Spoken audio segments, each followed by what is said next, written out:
So back to in-person meetings. Derek, when's the planetarium going to be done? Not until January. Not till January. So sometime next March or April or May, we should be back in the Yeah, planetarium. it should be backside. Do you think so? All right, I'm being facetious because nothing is ever. By the way, it is Derek's birthday today. Happy birthday, Derek. So, Derek, our service chair and board member for like 50 years or something like that.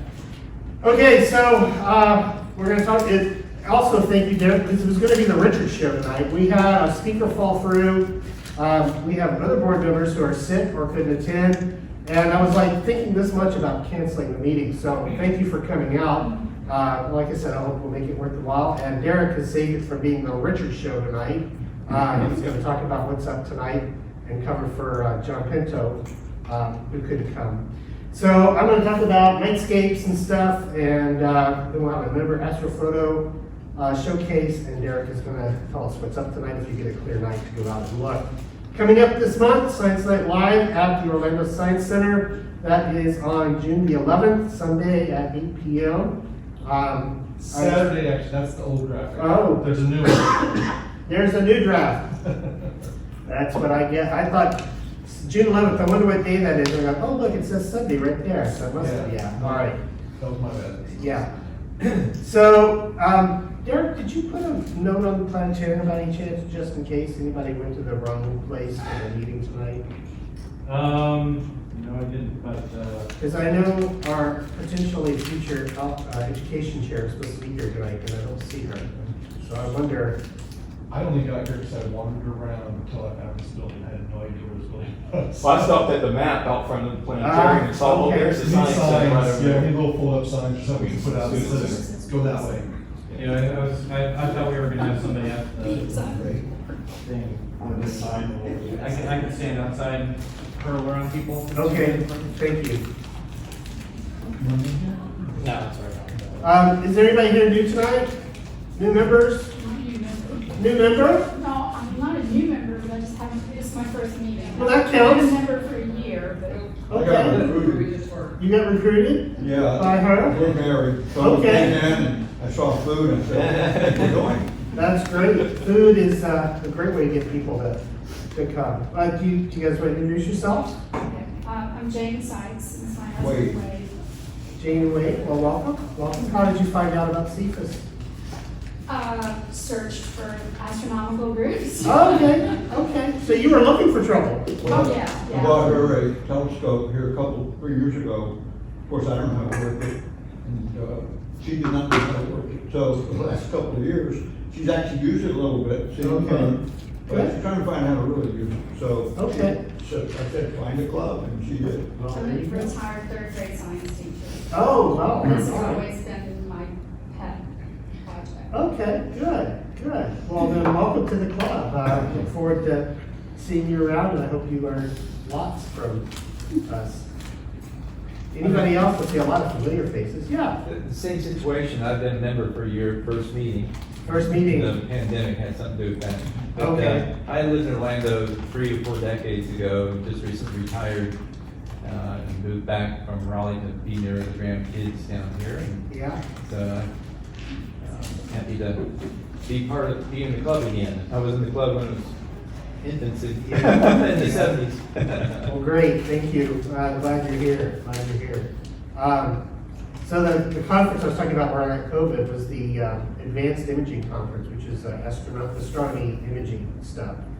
And one of the things people are talking about is like the demographic and this. It's all people. The hobby is dying off because it's only old people.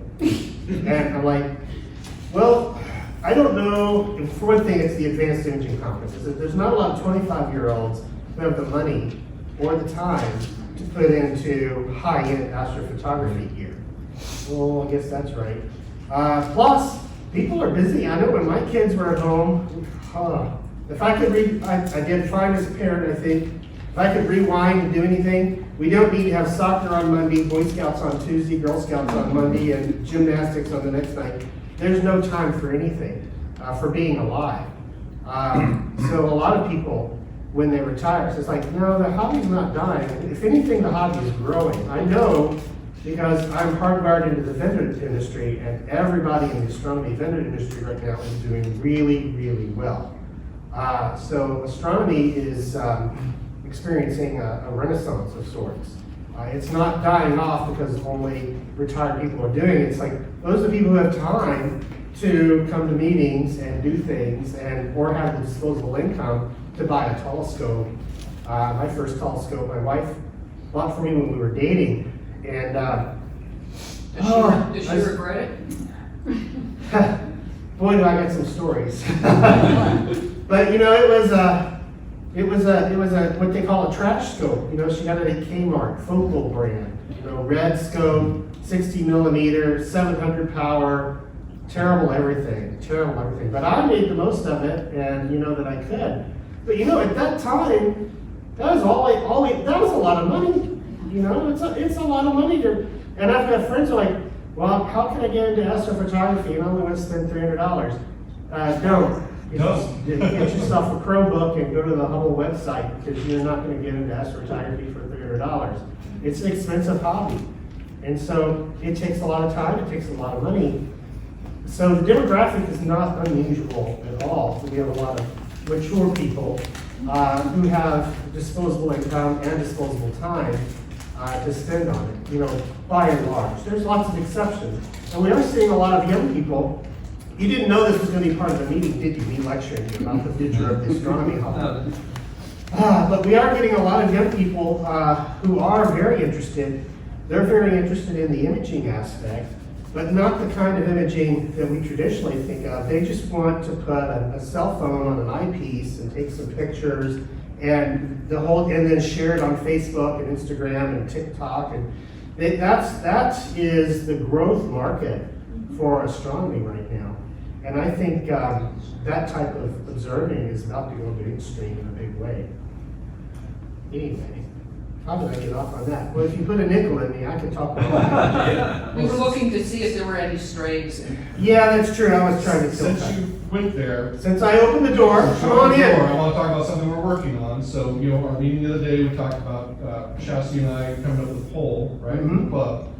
And what you're talking about goes straight to the question of, what does this club want to be, right? And her and I came up with our own questions, right? The biggest question was, what type of club is this? Is it purely an academic, you know, numbers and details and, you know, units of measure of whatever, right? Yeah. For academics, or is it more of a, you know, astronomy for the masses, where we want to, you know, do we want to grow? Do we want to have me out there blah blah blah and trying to get as many people as I can come here, or is that not what we want, right? So that's going to be a part of that poll is what do you want to do as a club?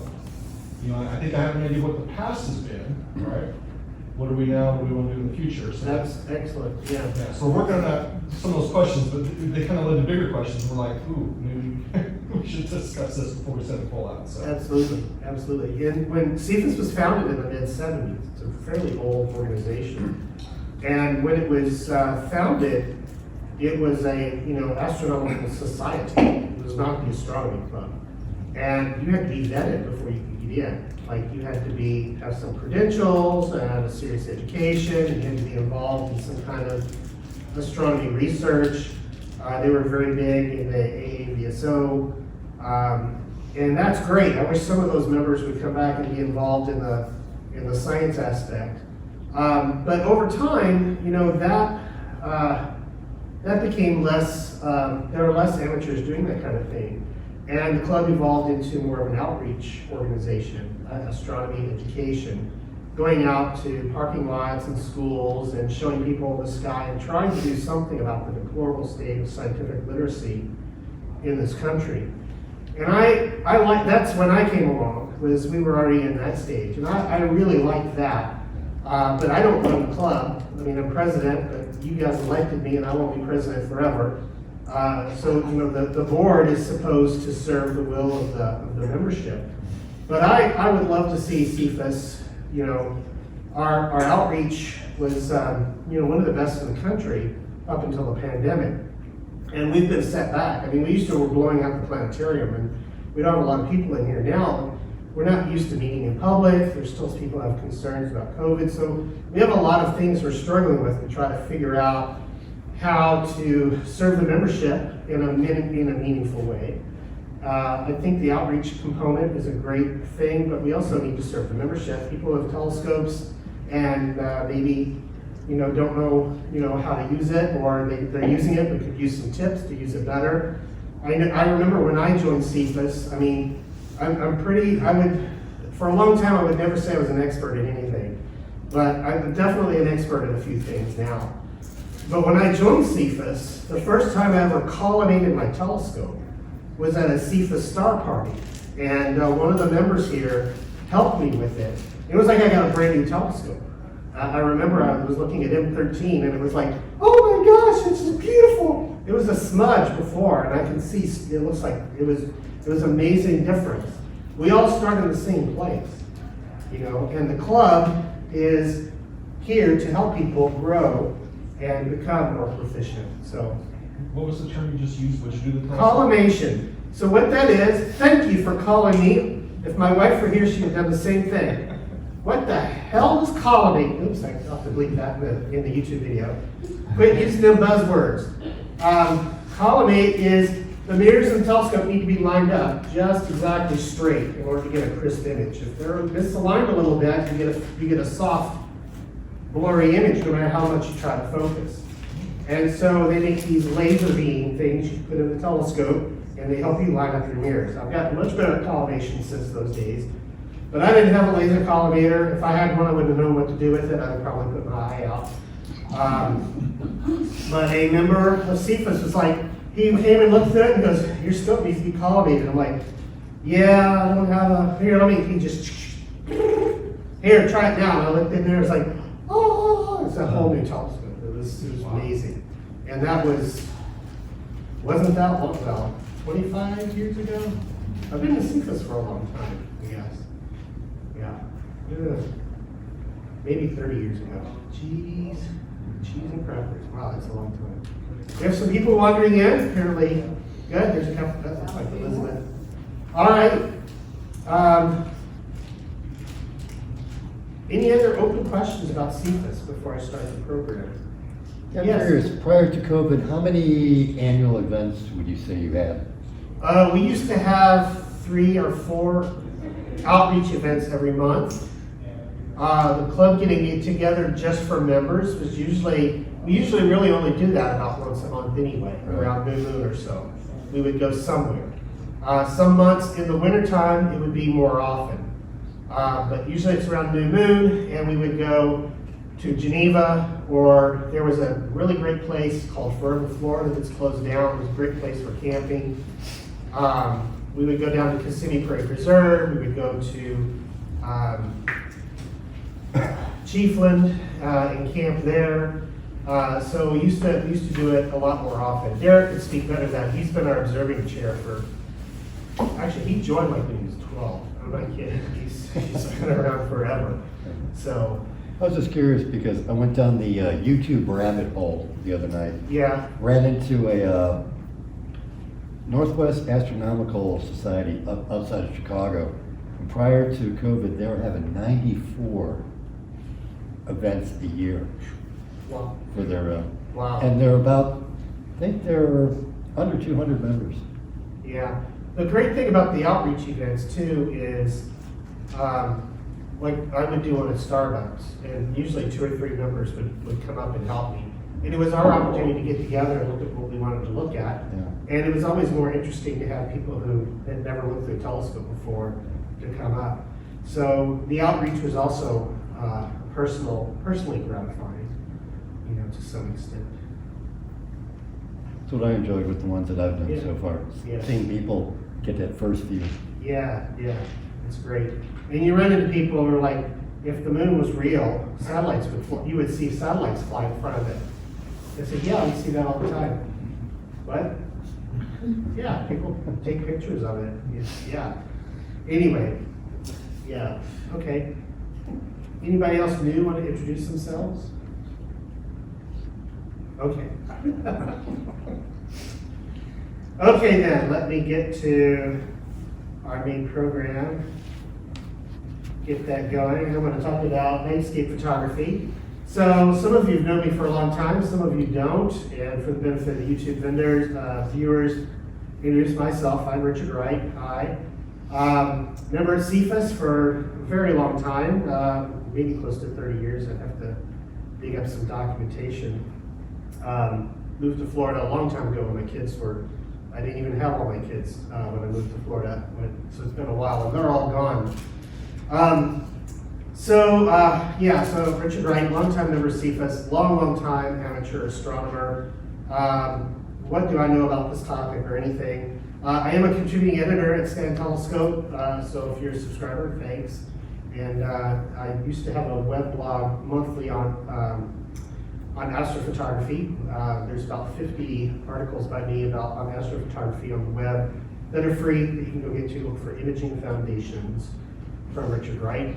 And I'm in the magazine 4 or 5 times a year, so contributing editor is what they call it. Professionally, I'm a software engineer. My specialty is computer graphics and image processing technologies and compute stuff. And it is compute, not computer. I won't explain what it is. If you know what that is, cool. If you don't, you really don't want to care. You really don't want to know. I worked at Starry Night for a while, which is a maker of astronomy software, and I worked for a company called Software Bisque, makers of the Sky and Paramounts, which are robotic, research-grade robotic telescope mounts, very high-end stuff. I worked for them for about 20 years, as both part-time and full-time as a contractor. And I'm doing my own thing, Astronomy Advised Now, which I will talk about in one of our mini programs later on. But for now, I'm a full-time, software guy doing graphic stuff for another company. So, been doing astrophotography for a while, and I'm going to talk about Nightscape photography. Now, I'm going to say DSLR a lot. When I say DSLR, I might also mean SLR, and I might also mean mirrorless. So, they're all the same thing. What I'm talking about is a camera where you can take the lens off and put another one on. And some of what I'm going to talk about also applies if you're using an iPhone. Back there is my iPhone on a tripod recording the meeting, and you can do astrophotography with a tripod and a smartphone as well. And a lot of the science of low light photography applies just as well to a cell phone as it does to a handheld DSLR or SLR or mirrorless. And I'm not going to do that every time, I promise. So why use a DSLR for astrophotography? Don't you need one of those, real expensive cooled cameras that chill the chip down to 30 degrees below zero? Well, DSLRs are super versatile cameras. They're good for all sorts of things, whether you're looking for, wide field glories or deep space mysteries, or maybe just some daytime adventures where, it's just, if I get rid of all my cameras and I could only have one camera, period, it would probably be my DSLR. And if you counted my phone, I'd be in trouble, because I don't know if I could do it without my phone, but it would definitely be my DSLR. And great quality. The best CMOS camera on the market is a SLR mirrorless camera. They are the pinnacle of noise reduction and in-camera finessing of the data. Canon and Nikon, they have billions of dollars in sales every year. The president of a astronomical camera company probably drives a used VW Beetle, and is not flying around in the corporate jet. There's no money in the astronomy business, not very much money, I should say. But the photography market is humongous. And we do quite well, literally on the table scraps of the rest of the photography industry. Richard, Yes? CMOS? CMOS, complementary metal oxide semiconductor. So there is some hullabaloo about CCD versus CMOS. Those are the two main imaging technologies. CCD stands for complementary. Never mind. All right. CCD is the old tech. CMOS, old busted. CMOS is the new hotness. All right. And that I could give a whole talk on that. But that's a much more technical discussion. I'll spare you on that. But the CMOS cameras are the new hotness. And no, really, I'm serious. The CMOS cameras, the DSLR really is the pinnacle of imaging technology compared to almost anything we're using in astrophotography.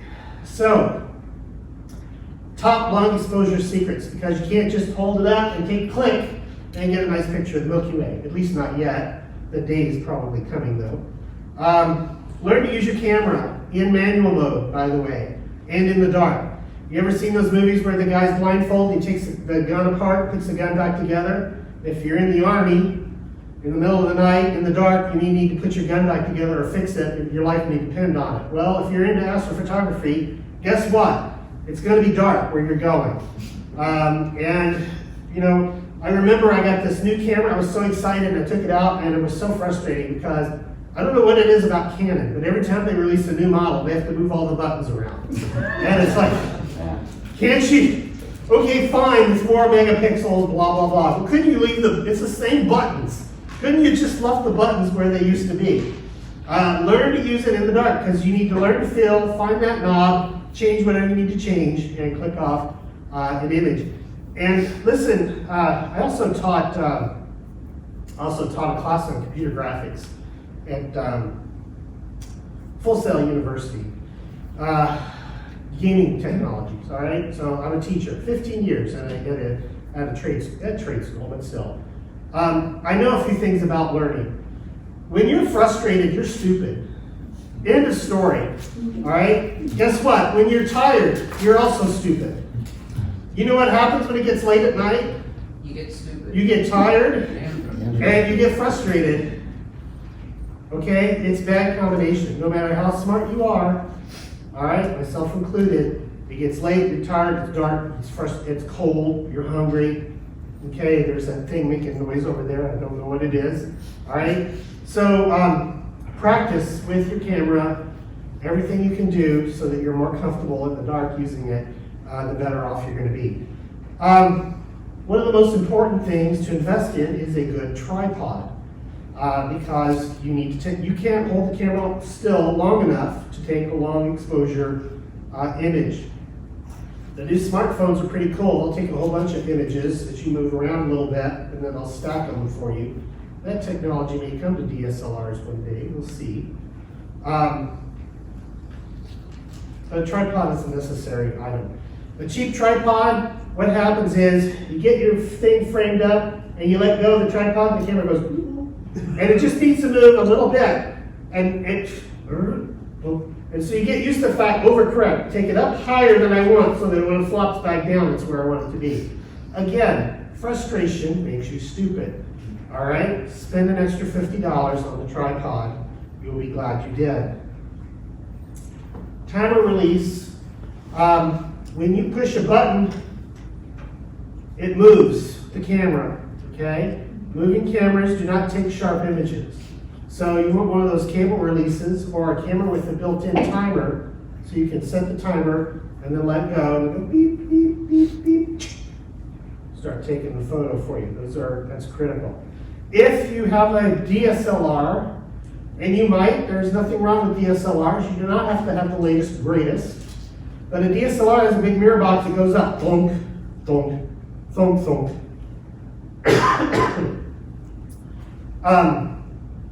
The mirror lock is a feature where it pumps up that mirror and holds it up, so that when you open the shutter, the only thing moving in the camera is the shutter opening.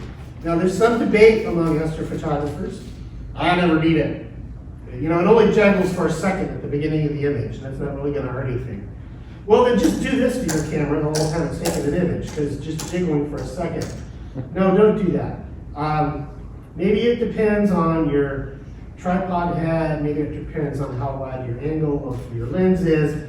Your mileage may vary. But I have found that in general, if I have a mirror clicking up, I do not get as sharp of an image. And if I lock the mirror up, I don't jiggle around, I get a much better image at the end of the day.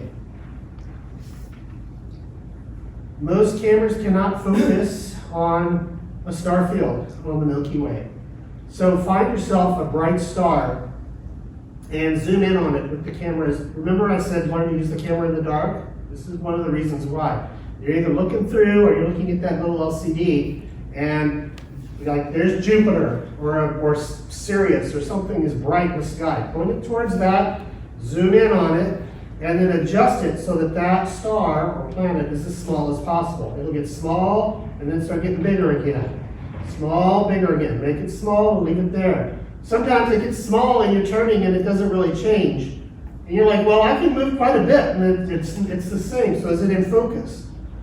Very often, as you move back and forth in that little bitty tiny bit, suddenly a bunch of other tiny little stars will just pop in and then pop out. When they pop in, that's your best focus, because those tiny little stars, slightly out of focus, are too spread out and you can't see them. So a bright star can look focused, but you may still have some room to get even better focused, and those little tiny stars popping in will tell you where that is. Did I already mention that? Timer release. Okay, I guess a timer. Cable release or an intervalometer. So that's that little cable off the side of the camera that you can adjust. Also fast glass. Learn your focal ratios.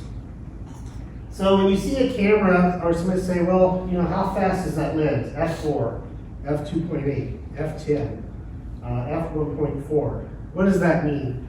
What it is, it's a geometric relationship for how big the opening is and how much light gets in. Guess what? You want more light. So a big opening lets in more light, right?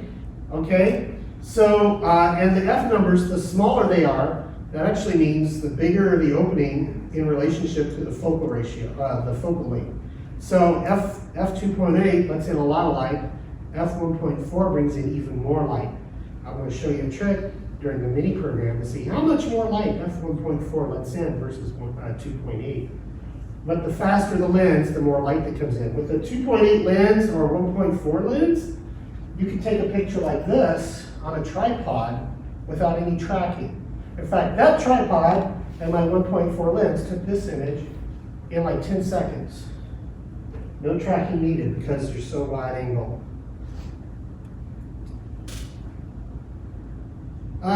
Let's see, what else? Top long exposure secrets. Things that you should know. Don't turn on camera noise reduction. The cameras are designed, the DSLRs, SLRs, they're designed for wedding pictures and soccer matches and birthday parties and things like that. Don't trust their low light, dark reduction stuff. Now, I've given talks in the past I can't give anymore because technology changes. That might be the last time I could ever say that. But I'm going to say it one more time.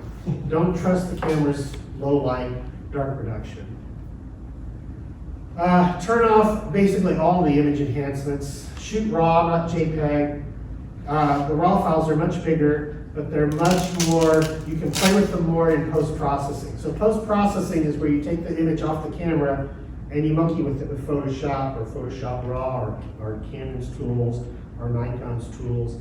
I'm here to tell you that my wife says this all the time. Sorry, honey, if you're watching. But it's like, you know, all that processing, you should just take what comes out of the camera. And that's, oh my goodness, I'm so sorry. If you could see what comes off the camera, in fact, I should add a slide to this for the next time, because I can show you what comes off the camera. I have to use special software to do it, because the camera raw software does not show you what comes out of the camera. Because what comes out of the camera is horrible. It's not color balanced. It's usually all washed out. If it's 14 bits, it's probably dark. You can't even see it unless you stretch it a little bit. What comes out of the camera? In the old days, you shot on film. And you went to the processing place, and the guy processed your film for you. Processing is an integral part of photography, okay? That camera processes all the images that come out of it. It's got a computer in it. Your DSLR has a computer in it, and it processes the images. It's got some really nice, intelligence in it, some really nice machine learning, all those nice buzzwords, and it knows how to make that image look pretty.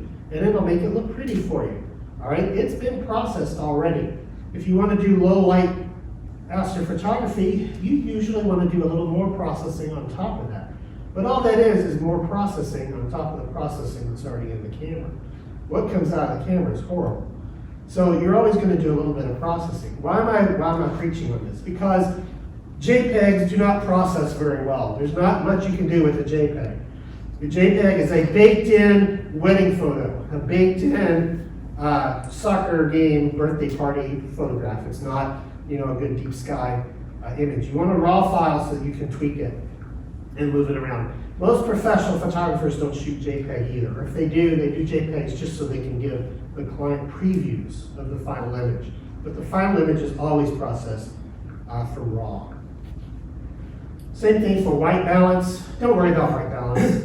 White balance is totally fake. The only thing white balance applies to, again, is JPEGs. If you shoot in RAW, you can change the white balance afterwards, because the RAW file has the original image with no tweaking to it, and the white balance is thrown on top so it can show it to you pretty on a computer, but you can change the white balance after the fact.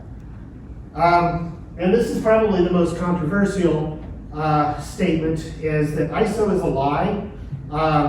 If you must have some guidance, just shoot an ISO 1600.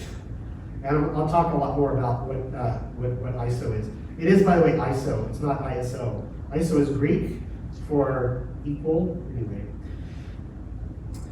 Long exposure noise reduction. I don't think you need to do that anymore either. On a 10-year-old camera, I would say yes. On a modern camera, I would not. If you know what that is, if you take a 8-second image of the night sky, you'll take an 8-second image afterwards with the shutter closed and subtract that dark frame from the image, and it removes hot pixels and the offset and things like that. Most CMOSs drain off thermal current as they expose, so there's not much point to that, and you can get rid of the hot pixels and everything in software later.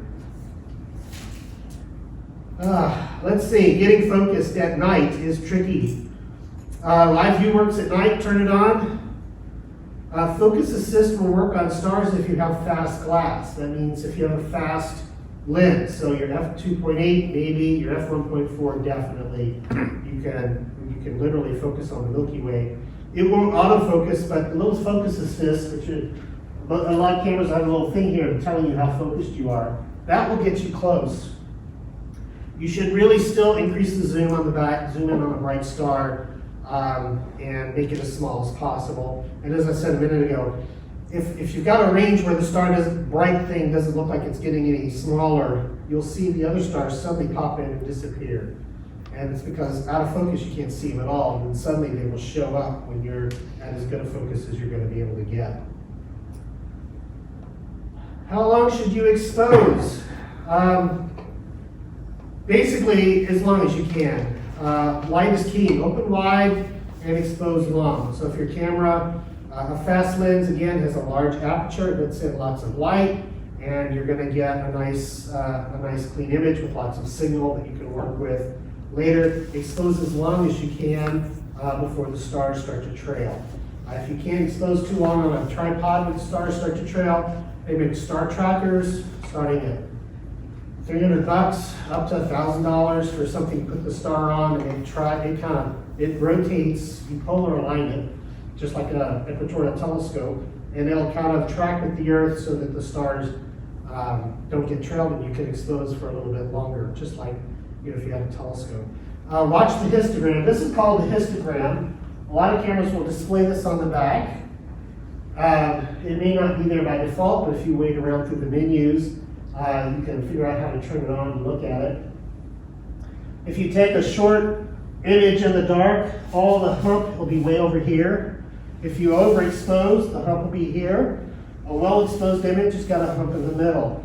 There's a school of thought that says expose to the right. I don't belong to that school of thought. You should expose in the middle. Try to get it, if you can, get it to the middle. If you can't get it to the middle, don't worry about it. You can push it to the middle as long as you shoot raw in post-processing. If you shoot up here and you overexpose, you can't fix that, all right? That's like a burnt sandwich. You ever send back a steak that's not done? They can cook it a little longer. If you send back a steak that's cooked too much and burnt, they gotta make a new steak, all right? This, too far over here, you got a burnt steak. You can't fix that picture, okay? Even in raw, it can't be fixed. Watch the star trails. The longer you expose, the brighter the image will get. But very often, short focal lengths, the shorter your focal length or the wider your angle, the longer you can go without getting trails. There used to be this thing called the rule of 500, which said that you take 500 and you divide it by the focal length of your lens, and that would give you how many seconds you can track on a tripod before the stars streak. All right? That's what we call a rule of thumb. All right? Rule of thumbs are not science, and they don't work all the time. And then they had to go, with crop sensors, the focal length changes, and it's a rule of 300.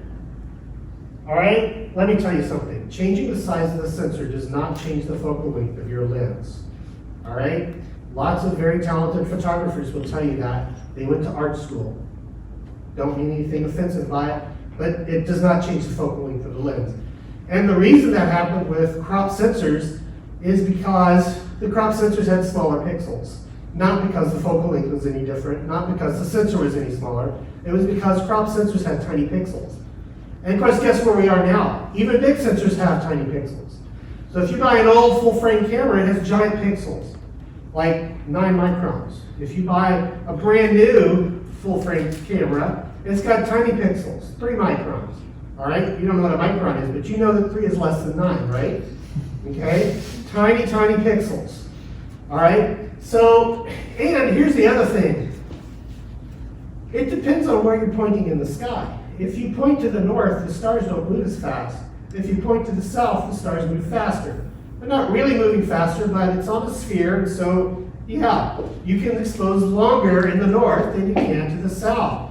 Plus, if you got a really wide lens, the stars in the middle may move very slow, but out towards the edge, you may have some stars to the south, and then they'll make trails. And then you blame that on the lens. And it's because, well, you just shot really well. Anyway, it's complicated, all right? So here's what I do. I take a test picture, and then I zoom in on it. And if the stars are trailed, you know what I do? I shorten the exposure. And then I take another picture. And so my rule is don't be lazy. Just take a photo and zoom in and look at it. Work for your image. If you want a microwave meal, that's fine. If you want something better than a microwave meal, you're going to have to either learn to cook or hire a professional. And if you want to take good pictures, you're going to have to stop using rule of thumbs, and you're going to have to put at least a little bit of work into it. So my rule, don't be lazy. Guess if you have to. Use the rule of 300 as a good starting point. Take a photo. Oh, by the way, the longer you expose, the brighter it is, right? You know what else makes an image bright? A star that's 1 or 2 pixels being spread out across several pixels. So if you've got trailing, it will make the image look bright and pretty on the LCD. But when you go to look at it on the computer monitor or print it out, you'll see all the stars are little streaks. And it looks bright because you got a whole frame full of little streaks, not a whole frame of little stars.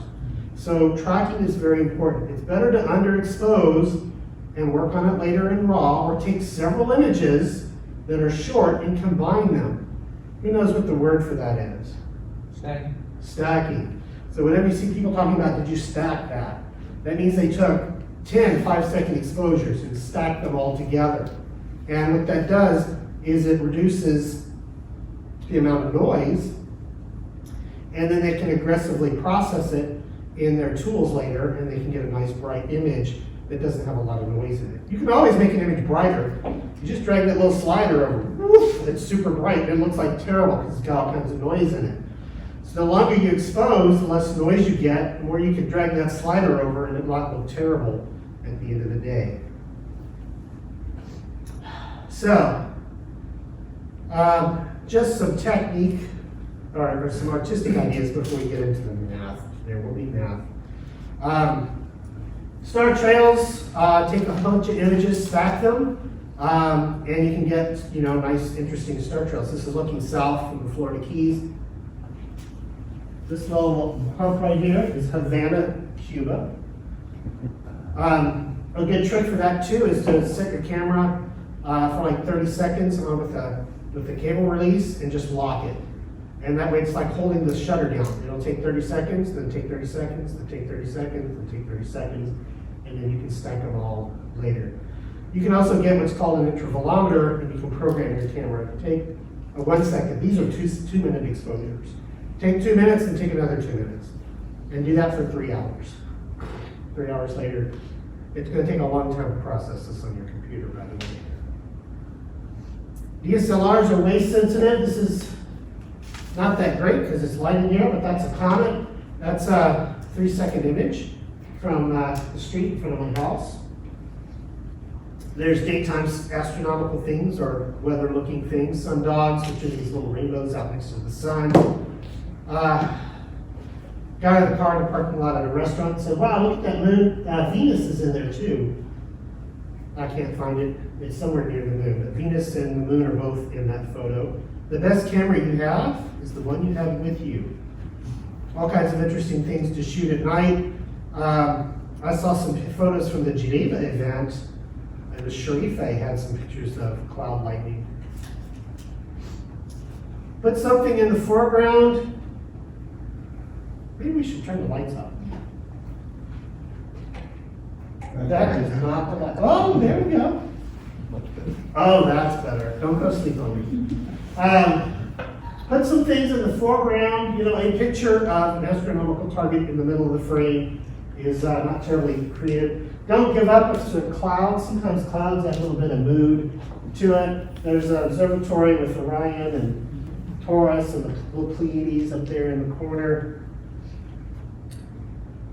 The moon, please. I love silhouettes. Silhouettes of gear with astronomy stuff behind it. You've probably seen this. This is the moon and a couple of planets showing up.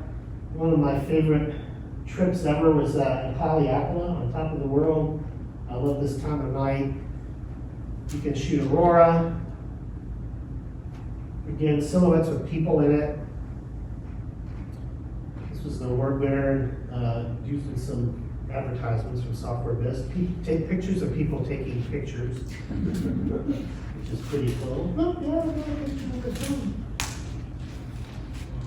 again, people taking pictures.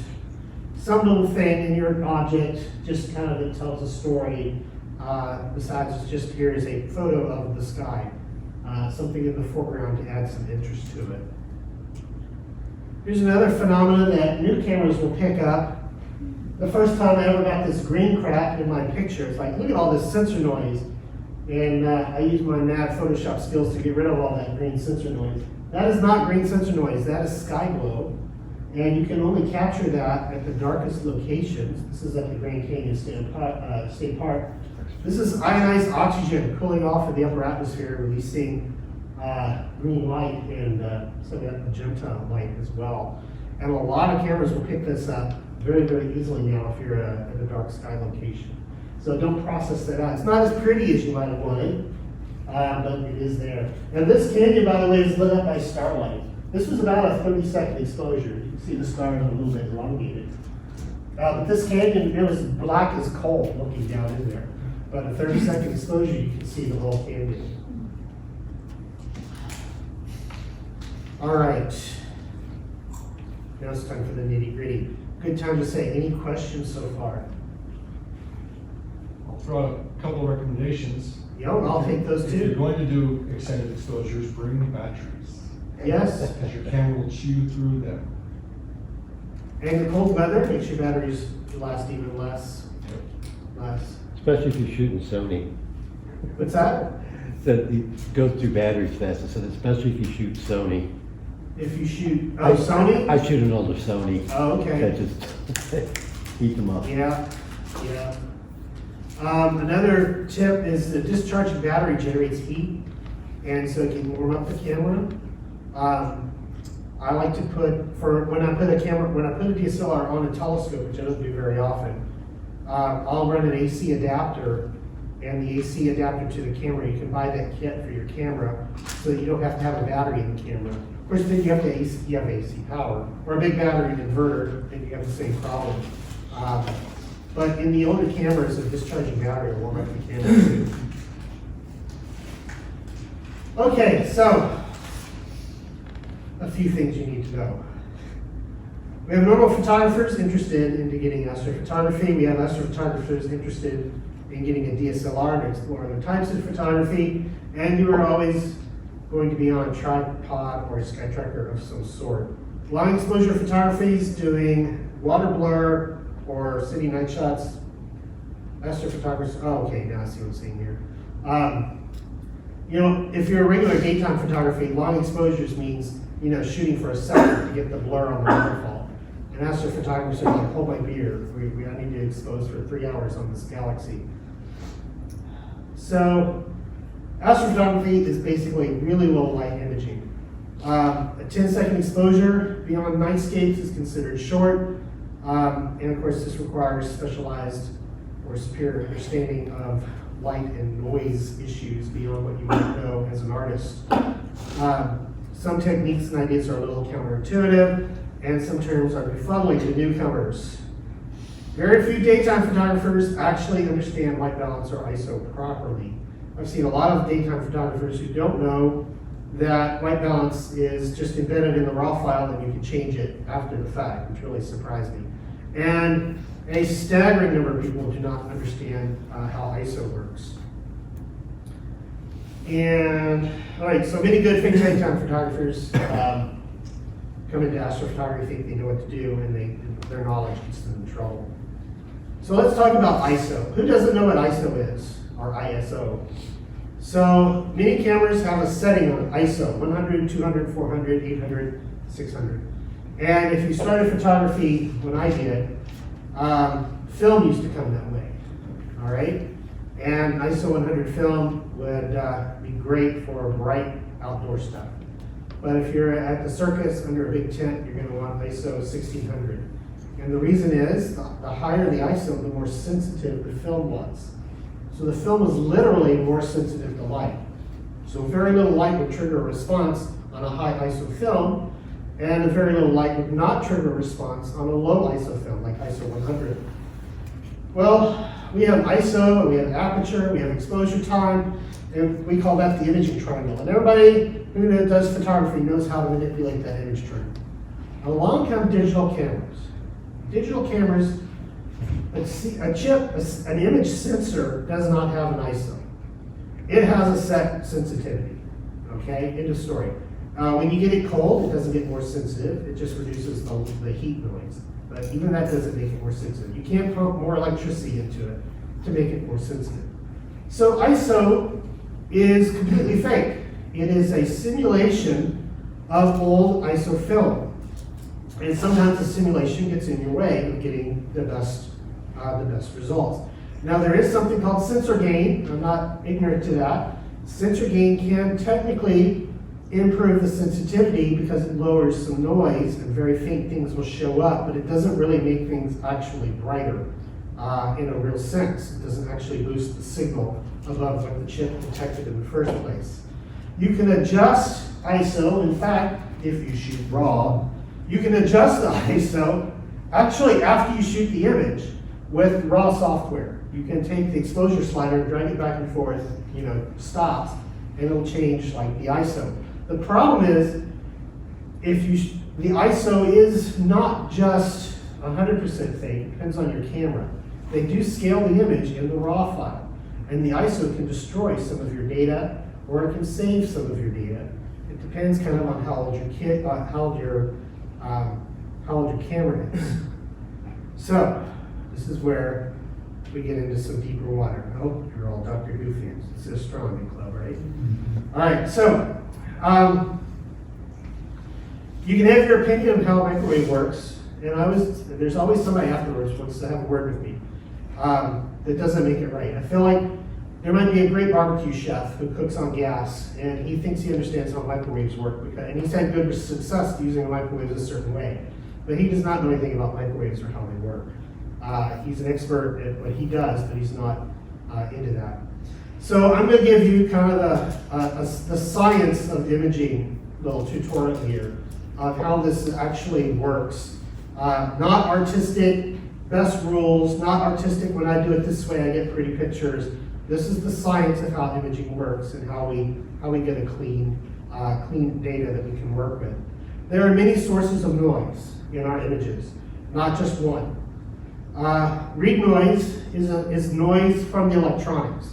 So the sensor records an image, and it gets read out for the computer, and in that readout process, there's some static that gets introduced, all right? A little bit of fluctuation in the noise, and it will cause the pixels in your image to fluctuate, a little bit brighter, a little bit darker, randomly, and we call that read noise. Newer cameras have very low read noise. This is really good. This is revolutionizing low light photography.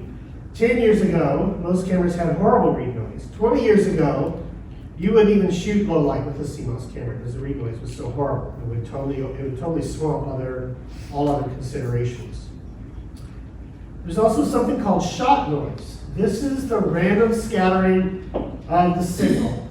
This is like rain on a pavement. If you get very little rain, you should get splotches everywhere. If you get a heavy rain, you get a nice, smooth, wet pavement, all right? Light is composed of photons. Think of the photons as raindrops. When you collect just a few photons from a galaxy, you just get a smattering of signal. You get a splotchy signal that's very noisy. That's called shot noise. If you collect a lot of light from that galaxy, you get a nice thick layer of photons or a nice thick layer of rain. You have a much cleaner image with less shot noise that you can see. There's also pattern noise. This is dark pattern noise in particular, and dark current noise. That's basically baked into the sensor from the manufacturing process. So if you take an image in the dark and you brighten it up, you'll see little lines, and either horizontal or vertical, those sorts of things. We call that pattern noise. And that pattern noise can intrude on low light photography under a lot of situations. There's also something called PRNU, photo response non-uniformity. That's your Jeopardy $1,600 question for the day. That's this stuff. Each pixel is not exactly the same sensitivity in a sensor. We can't make them, at least not yet. 2 pixels next to each other on the same sensor. One of them gets 10 photons, the other one gets 10 photons. One will read out 9, the other will read out 8. They both got the same number of photons. One is slightly more or slightly less sensitive than the neighbor. And so that's actually a type of noise too. And you have to be dealing with perishingly small levels of signal for this to be important. Perishingly small levels of signal, like when you're shooting something in outer space and there's not a lot of light coming from it to the camera. So these are the 3 that have the most impact on our images with the DSLR. Probably, yeah, I'll just say that. If you're doing Nightscapes, these are the 3 that have the most impact on your image: read noise, shot noise, and pattern noise. Now, fortunately, camera technologies are advancing, and read noise and pattern noise are getting smaller and smaller and smaller. And there's ways to calibrate out pattern noise, and the approach to defeating read noise was to expose longer so that your light gets brighter than the signal from your image is brighter than the noise, and so it kind of disappears in the background. Shot noise is going to be with us forever. There's nothing we can do to make the Orion Nebula any brighter. Or we can't shine a big light on the Andromeda Galaxy to make it brighter for our camera. There's no flash. You could build a flash the size of the Earth. It would kill us all probably. But it would not make a galaxy brighter. So the only thing we can do is take the light that's coming from it, and that's shot noise. Let's see, sources of noise. It's been a while since I gave this talk. I have no idea what that's a picture of. Other than this is noise, this is not noise. So you can see these stars. I know what this is. This is like read noise. If the read noise is really bad, these faint stars disappear. The bright stars still show up. And you can kind of process this and still get the bright stars, but these little dark ones are going to be, the little small ones are going to be gone. The read noise is going down, like I said, on new cameras. You're not really getting brighter images, but you're able to pick out the fainter details with those cameras. Shot noise, as I said, it's like rain, a pitter-patter of photons from your galaxy. And if you expose a little bit longer, you get a few more photons from the galaxy, and then a few more photons from the galaxy. And the more this noise is called shot noise. Again, I'm going to reinforce that. This is shot noise. This is the noise because there's not a lot of light. If you try to paint something and you don't have enough paint, you get a thin, splotchy painting. You just can't make something make a nice clear image without a lot of light collected so that it gets better and better and better and better still. If you collect enough, then the shot noise, it doesn't really disappear, but it becomes insignificant compared to how many photons you've collected from that object. Now, this might be the only math I'm going to go over, but here's some math. The longer you expose, you actually get more signal. The noise also gets more, the longer you expose, the more noise you get. But look at this noise curve. It's not going up nearly as fast. It goes up at the square root of the signal. Okay? That'll be my only math. So what happens is, you expose a long time, you get a lot of signal, and you get less and less noise. The ratio of signal to noise gets bigger. The higher the signal to noise ratio, the cleaner and prettier your image looks. This is a very high signal to noise ratio. Those first images had a very low signal to noise ratio. So, how do you get more signal? Expose longer. More aperture. Okay, open up a big telescope or a big camera lens. The reason those sports photographers have those great big lenses. They're zooming in, but they need a great big lens to make that a nice, pretty picture. When you zoom in on an image in Photoshop, you just stretch the pixels and multiply them out. If you're dealing with light from an optic, when you spread out the light, guess what happens? The light gets thinner. What's another word for thin light? Dim. It's dark. There's not a lot of signal. Sports photographers zooming in will get very noisy, grainy images if they take a fast exposure at a very far zoom in, if they don't have a lens big enough to collect enough light to do that. Same thing applies to our astrophotography. You can turn up the ISO. Told you. No. Turning up the ISO does not give you more signal. Here's a good example, courtesy of Walt Disney's Haunted Mansion ride. All right, I got a nice fast lens, f1.4. I'm gonna go someplace dark to take some pictures. So I go to the Haunted Mansion, and with my fast lens, I zoom in on the crystal ball lady, and I take a nice clean picture because I got a big opening on my lens. It brought in lots of light. Maybe that's 1/60th of a second. 1/60th of a second, I got a nice clean image with a fast lens. Now, my wife, let's not pick on my wife. My brother comes along, and he's got the same focal length, but it's like f4 or f5. It's a much slower lens. And his camera on automatic wants to take, a 2-second image on this. Yeah, I can't take, so he puts it on manual, he goes to 1/60th of a second, and he can't hardly see it. So he puts it on automatic, the camera goes, okay, I need to shoot this in 1/60th of a second. It turns up the ISO, takes a nice bright image, same brightness, but it's got a lot of noise. 9 in 10 photographers will tell you this is ISO noise. You turn the ISO up, you get all that electronic noise because you put the ISO in. You class know better. You can tell me why that image is noisy. I'll even let Derek play because I know Derek knows. No. Let me give you, all right, let me tell you about it. This image was 1/60th of a second. This image was 1/60th of a second. This was with a lens with a big opening. And this is a lens with an itty bitty opening. Lower signal to noise ratio. Less light. Let's Less move on. light. Let's You move up on. the ISO, but you have less light on this. What makes this noisy? The high ISO? No, it's the fact that there's much less light on that. Half, a quarter, a tenth, depends on your aperture setting. But most of the time when people take high ISO images, it shortens the exposure for a given aperture and they get less light, and that's why the image is noisy. It's the shot noise that I was talking about. This is shot noise, not ISO noise.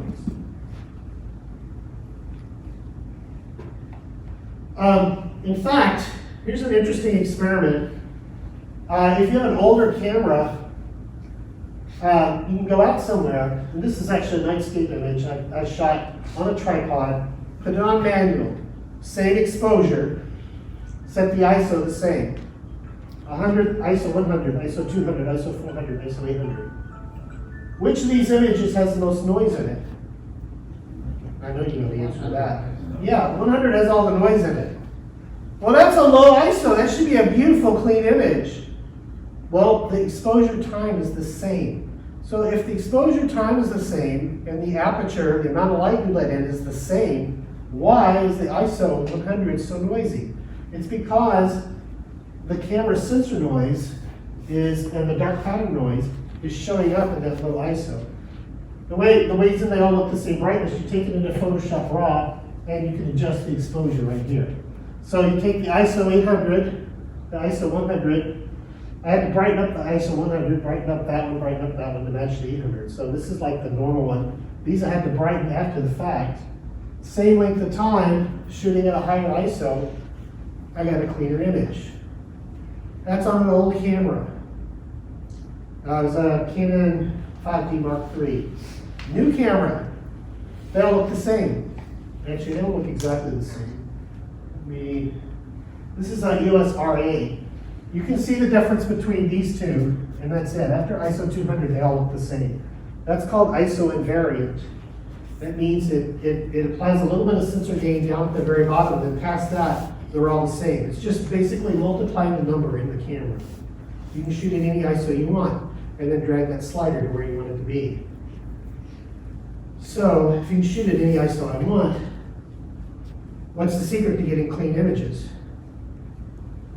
Expose longer, faster lenses, more light. The secret to clean images is more light, okay?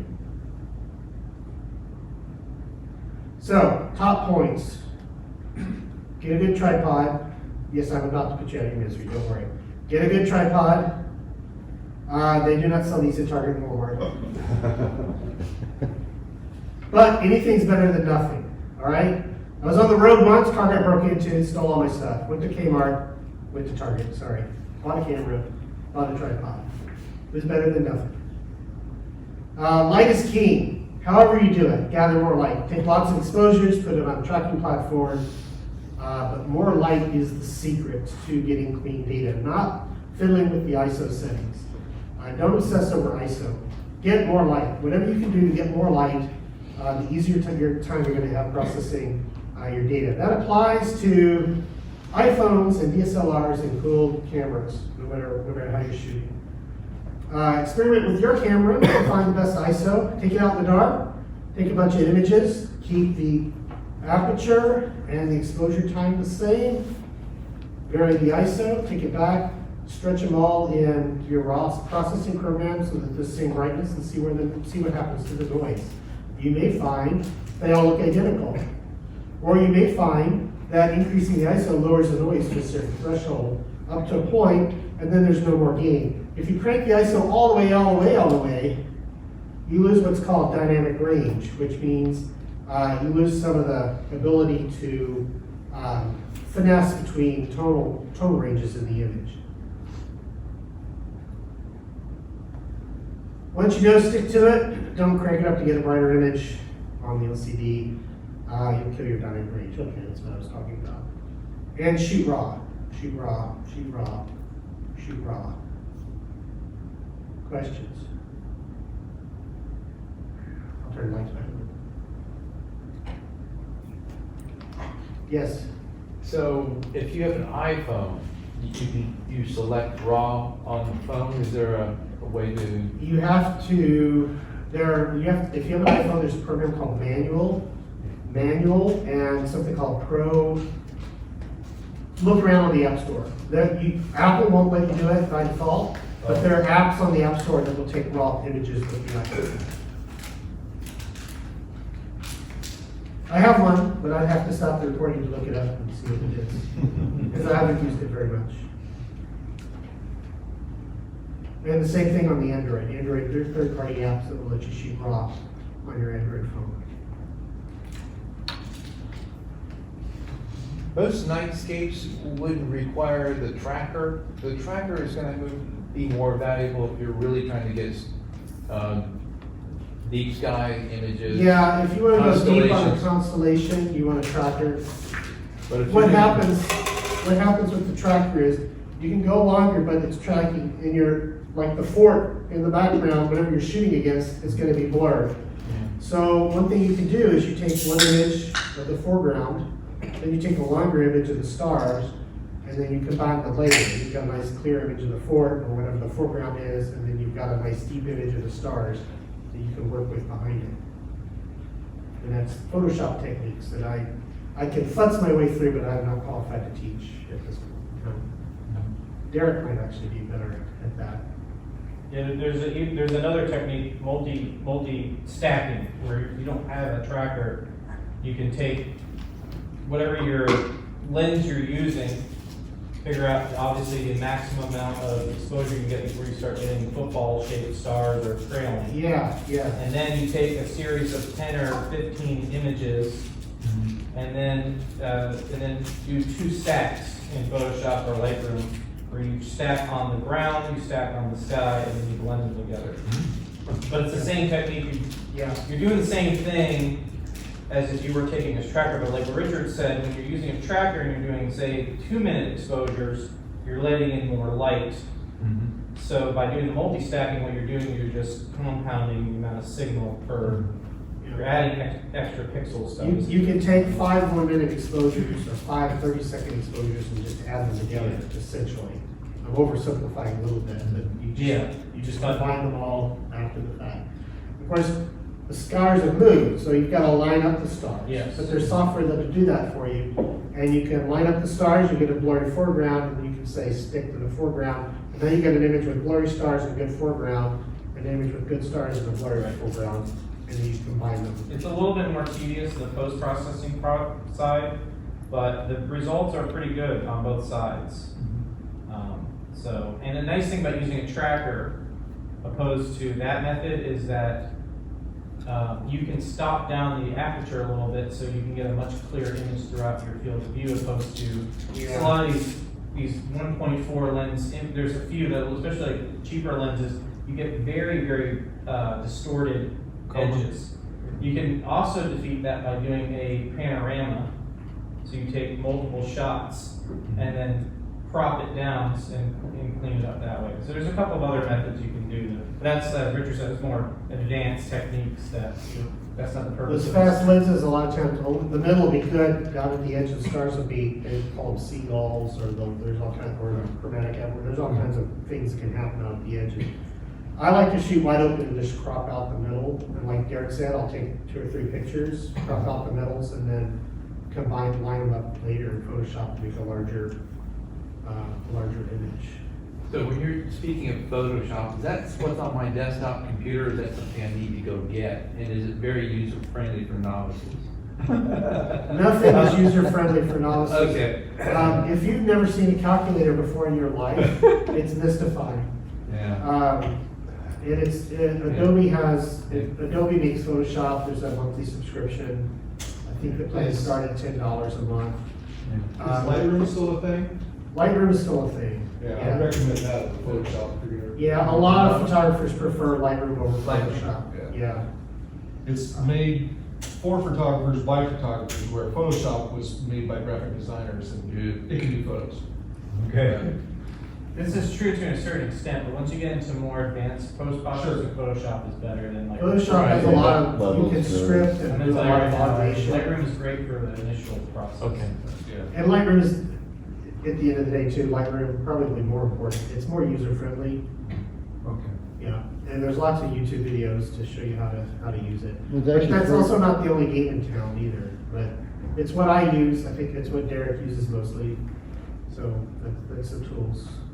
we And use. that's a very good point, is that the end result is subjective, right? So people say, well, I just use PixInsight for my processing, but honestly, the end result, if it looks the same using Photoshop versus PixInsight, what does it matter?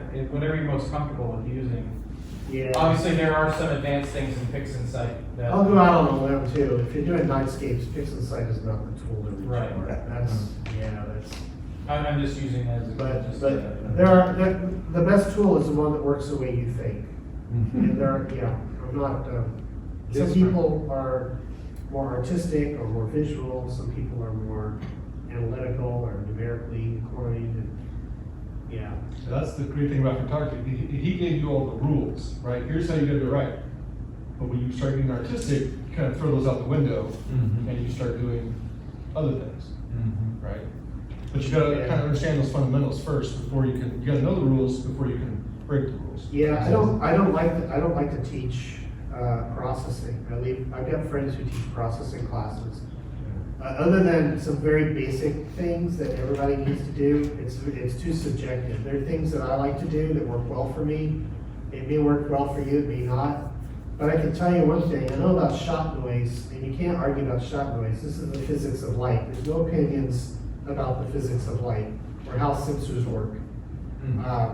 So I like to stick if I'm teaching, I like to stick in areas where there's not as much room for opinions.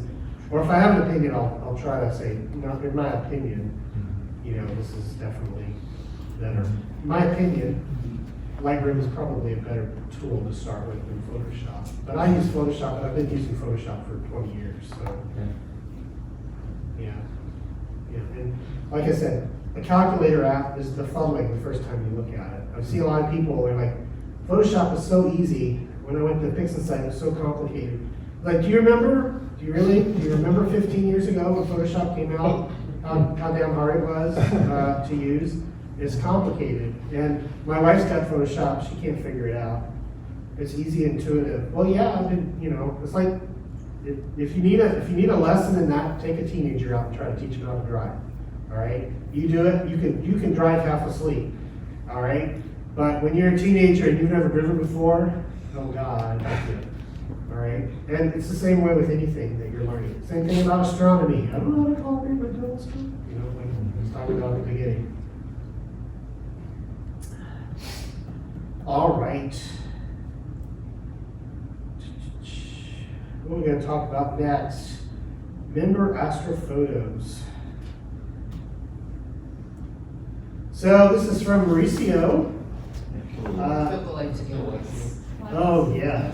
What? There's the moon, obviously. It's a nice effect, but. Yeah. Obviously. Mauricio sent this in. He is our former outreach chair, had to move to Miami. He's still a member and doing things. He sent, this was taking a Canon DSLR on a tripod with a 50mm lens. He took 400 1-second exposures and stacked them. So now you know what that means, right? He took 400 images and combined them. The moon moves against the stars, so he had to stack one stack with the moon and another stack for the stars and then combine them after the fact. Wow, I forgot that he had sent this. That's a perfect example of what we were just talking about a few minutes ago. He also sent in this photo of the moon. This was taken with a cell phone through a Celestron 8SE, and it's actually 4 images stick together because the whole moon would not fit in one shot through that telescope. Taking a photo through a telescope with a cell phone camera is a thing, for sure. Christopher H., are you here? All right, Christopher sent this in. He said, he didn't give a lot of information, but he said, 1958 Criterion Dynascope f8.8. Wow. Holy cow. And an iPhone 13. Talk about a classic and the new hotness meeting together to take this photo. Here's another one, also of the lunar eclipse, obviously later. And this is kind of cool. Look at the cat, the moon above his cat. I don't think he shot this through the telescope. Probably just the iPhone. Funny thing about eclipses, everybody wants to take photos of them. Mark Pernall. Mark, are you here? Yes. Oh, Mark, well, I'll let you talk about this one. Okay. Well, let's see. That was what, the night, the 15th, almost the 16th. Yep. Around just before midnight, I was ready to go to bed because it's totally overcast here in the Sanford area. And I happened to step out around midnight, and I saw the clouds clearing out. So I said, rushed my equipment out, think I had it set up the fastest ever. In about 15 minutes, it was coming out.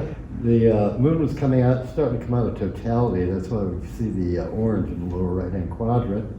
Shot that with a Astrotech AT115 EDT triplet and a Sony 10-year-old A99 DSLR at ISO 100. 30-second exposure. That's why the moon's a little brighter than it probably looked to everybody, but I wanted to pick up the star field and just outside the constellation Libra. Very nice work. Very nice. Yeah. And that's one exposure for everything. Yes, 130-second Yeah, exposure. yeah. Of course, I was running on a Celestron AVX in So you're tracking. So, Yeah. Yeah. Nevertheless, it's a challenging shot to get, so kudos for that.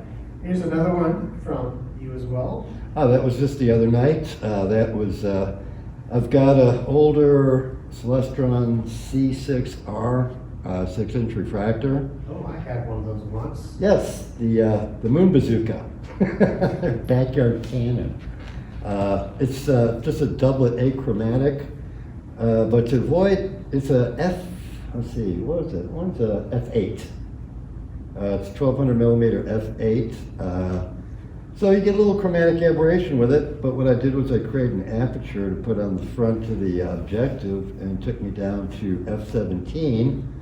Hopefully bring in a little bit more sharpness and get rid of the CA. I was just taking a quick shot of the moon. Let's see, I think that was on the 5th, so just 3 nights ago. Very good. And once again, it was with the Sony at ISO 100. Cool. I'm going to dwell a little bit on something you said, because we've said it twice. It's come up twice so far tonight, and it may be news to a lot of people. That F ratio number, stopping down a lens. If you have a lens this big, all of that lens is collecting light. And very often, the best part of the lens is the middle. And so we'll put a mask on it, and we'll artificially shrink the lens. Sometimes you can do that in the lens. If it's a camera lens, if it's a telescope, we put a circular mask on the front. And we don't use the edge of the lens, we only use the middle of the lens. Well, that's less light, the focal ratio gets slower, but the quality of the image usually gets better, and you get less chromatic aberration, or the colors don't separate as badly. You don't get distortions at the edge. And so it's a common technique, both for photographers and astrophotographers, to stop a lens down or stop a telescope down. Lets in less light, but often improves the performance of the optical system. And one thing to note too, that of course, then it takes longer exposure. If I kept it open at the full f8, the moon like that probably would have been about maybe 1/100th of a second exposure, but Yeah. at that, stopping down, goes down to 1/30th, because we're talking about, was it about 3 f-stops? Yep. And your last one here. My last one was just a fun night. Unfortunately, scene and transparency were not good that night. I was shooting with the Astrophotos 115 4.5-inch APO refractor using a ZWO ASI. Let's see, it was the 071 MC one-shot color camera, and that was only about 30 minutes of exposure. So unfortunately, with the bad transparency and not a lot of exposure time, really not pulling out a lot of the color in the M5. And it started lower right I is, see some blue in there. I see some blue in there. there's some blue, but there should be some Amber. red. There should be some red in there because there are some Yeah. M and K class stars in that globular. Globular clusters are great for light polluted cities because it's basically a whole bunch of stars all in one spot. Yep. So they stand up pretty well, but you gotta have good seeing and transparency because it's like diamond dust. Yeah. Photograph.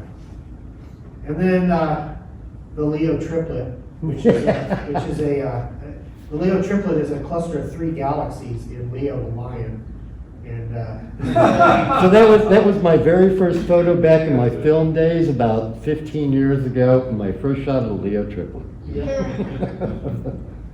probably astonishingly less exposure time than is normally required for the Leo triplet as well. Yes. Yeah. Frank Kane, one of our more talented astrophotographers, sent in a couple of pictures. He said he was going to try to make tonight because he couldn't make it. Life gets in the way. This is Omega Centauri, which is a really beautiful globular cluster, and he had exceptionally good weather one night. When the weather's good, Omega Centauri is like this high off the horizon. It's very, very low. So you've got to catch a really lucky weather break to pull this off. Even when you go down to the Keys, it only gets up, about that high. So this was shot at his observatory at his home in Barrett Island. Basically got it all, yeah. An hour and a half of exposure time. And it's a pretty big globular cluster, so it's pretty nice. Usual equipment, Skywatcher 180, 190 Mac Newtonian, Paramount 90, ZWO, ASI 2600, monochrome with RGB filters. 1 minute sub exposures.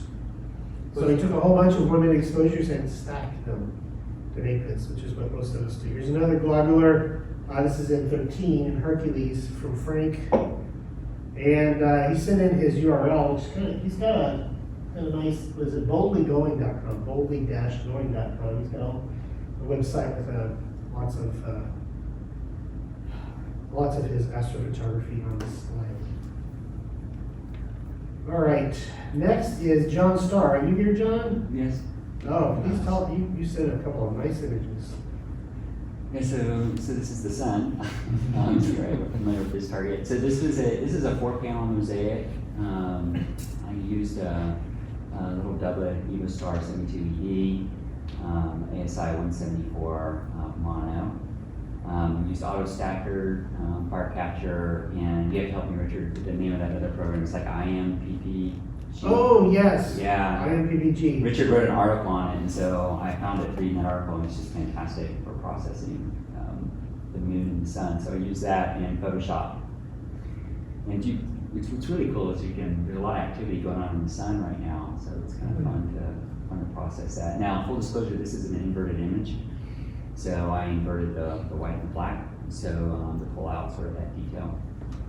And again, I used a Daystar chromosphere work. I mentioned that in a focal reducer to get it all in. I still have to do a 4-panel mosaic. Is that the prominence filter? That is the chromosphere, yeah. So they have two, right? For the H alpha, they have a prominence and a chromosphere, and I use the chromosphere. Yeah. This is EvoStar 72, which is a fairly small refractor, not a giant telescope. Yeah, it's really, it's fantastic for stuff like this. Yeah. It's really great. And if you're new to astronomy, I feel like it's our moral obligation. Very, very special filter on the telescope. Do not point a telescope at the sun unless you have specifically solar stuff on it. And if you buy a bunch of solar stuff, I highly recommend you get together with somebody who's already done it once before you do it yourself. This is that was pretty good. This is also an amazing shot of M16. Yeah, so this one is a little over 18 hours of exposure. And so I shot this from my backyard using narrowband filters. And this is with the same camera that Frank uses, the ASI 2600 Mono Pro. I used an Esprit 120 refractor, and process this with Deep Sky Stacker to stack the images, and I just use Photoshop. I have not been able to convince myself to try PixInsight yet. So Well, that's why that image sucks. yeah, so I stuck with It's this. an excellent example. It doesn't. It's not always the plane; it's the pilot, right? So, question Sorry for interrupting. It's a great picture, is what I'm saying. Yeah, don't apologize for what tools you're using. You produced a great. Well, picture. I every time I start to do PixInsight, I watch a video and I get lost 5 minutes into it. So I've just stuck with Photoshop.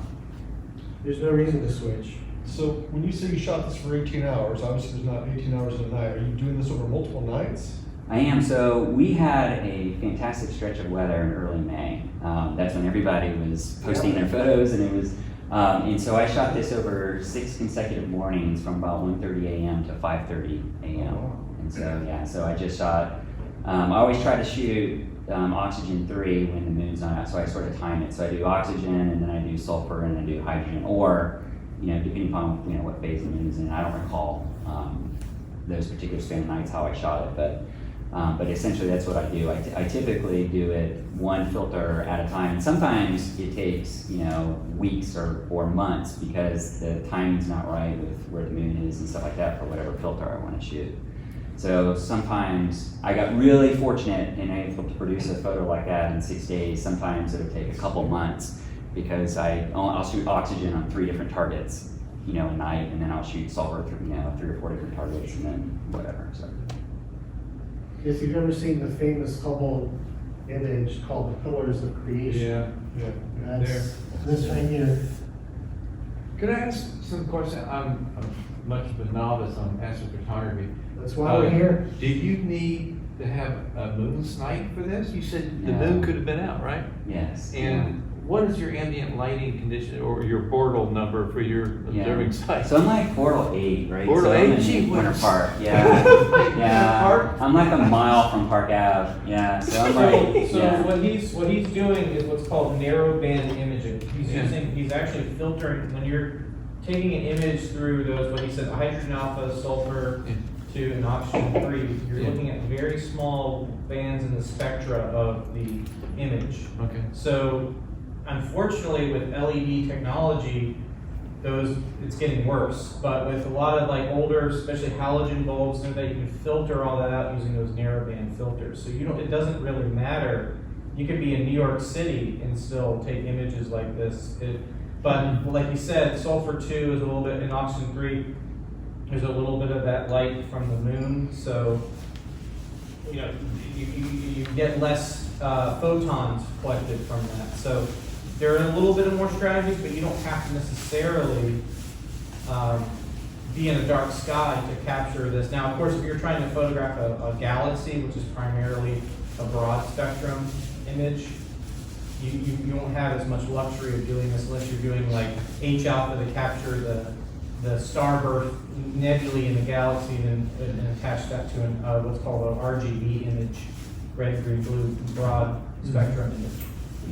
Yeah, to Derek's point, so my galaxy images don't come out real good, right? So because I'm shooting RGB, and so it's there's a lot of ambient light that kind of makes it difficult to really process all that out. So, but I shoot even in a full moon. I shoot because there's only so many clear nights, right? So you don't pass up a clear night. But for nights that the moon is out, then I'll typically shoot in H alpha. Tell me how CMOS comes into this. What is CMOS? How does it compare to what you're using? The camera you're using versus CMOS? Yeah, I'm going to say, I was about to say this is a really good opportunity to talk about some astronomy here. Let me answer your question at the end. Yeah. All right. Okay. So this nebula is called an emission nebula, and the reason is there's gas of particular atoms.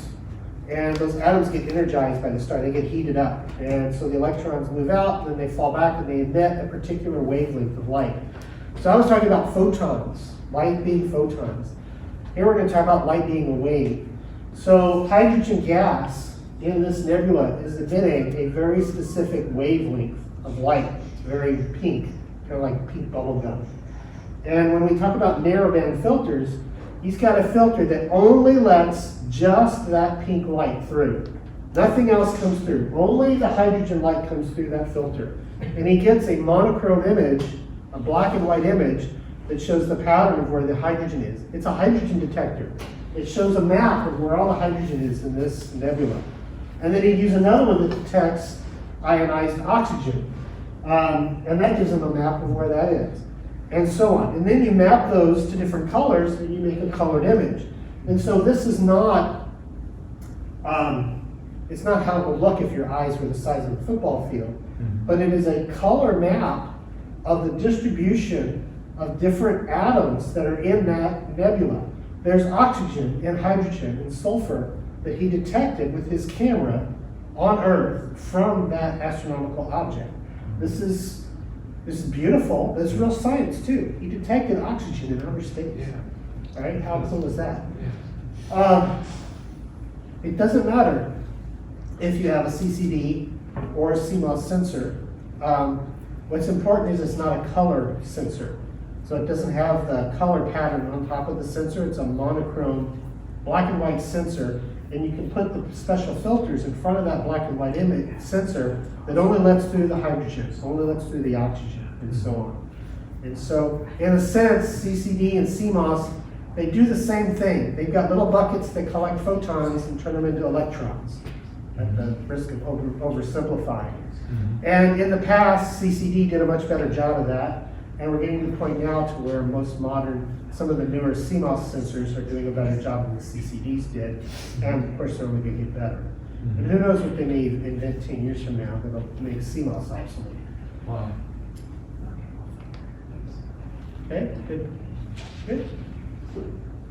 I just gotta say, that's one of the most stunning images I've ever seen. Yeah. So, fantastic job. Good. That ain't bad. Good. All right. So our next mini program is me. Fortunately, it will not be the Richard show. Derek is going to talk about what's up tonight. And my mini program is more of a demonstration than anything else.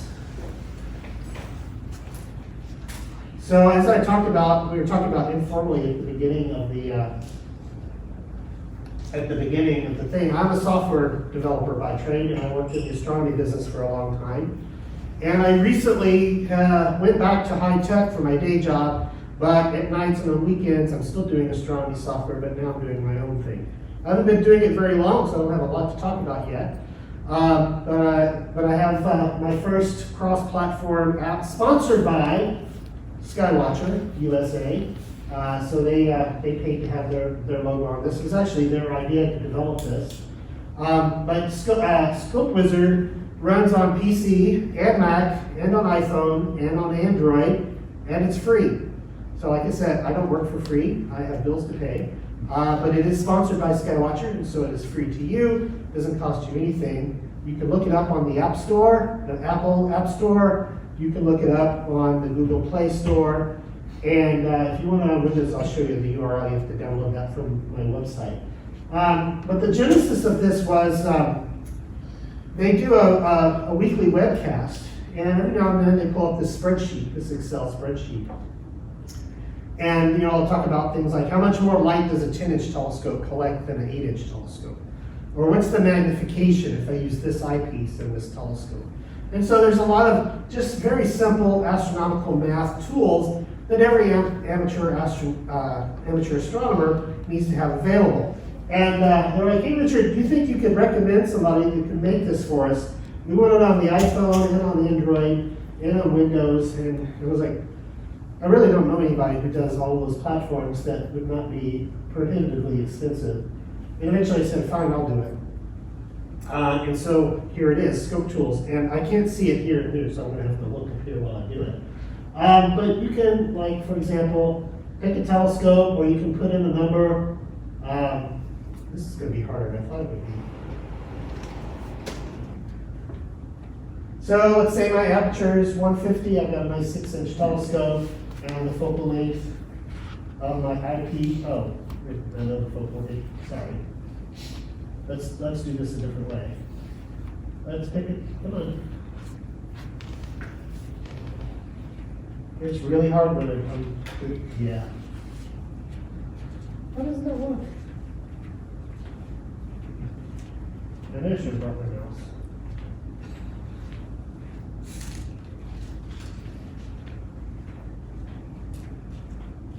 Well, let's just go back over here. If you put in the aperture of the telescope, it will tell you things like the Dawes limit, the Rayleigh limit, basically how fine a resolution the telescope is. This is a very boring one. Let's go to something more interesting. Let's go to magnification. Oh, I know why it wasn't working. I don't know how to use my own software. Once you bring up the keyboard, here you go. There is a list of telescopes that you can select from. Lots of telescopes. Let's go back. If you want to know your magnification, you can pick your telescope and your eyepiece, or put in a custom one. Say my big refractor has a 1050 for the focal length.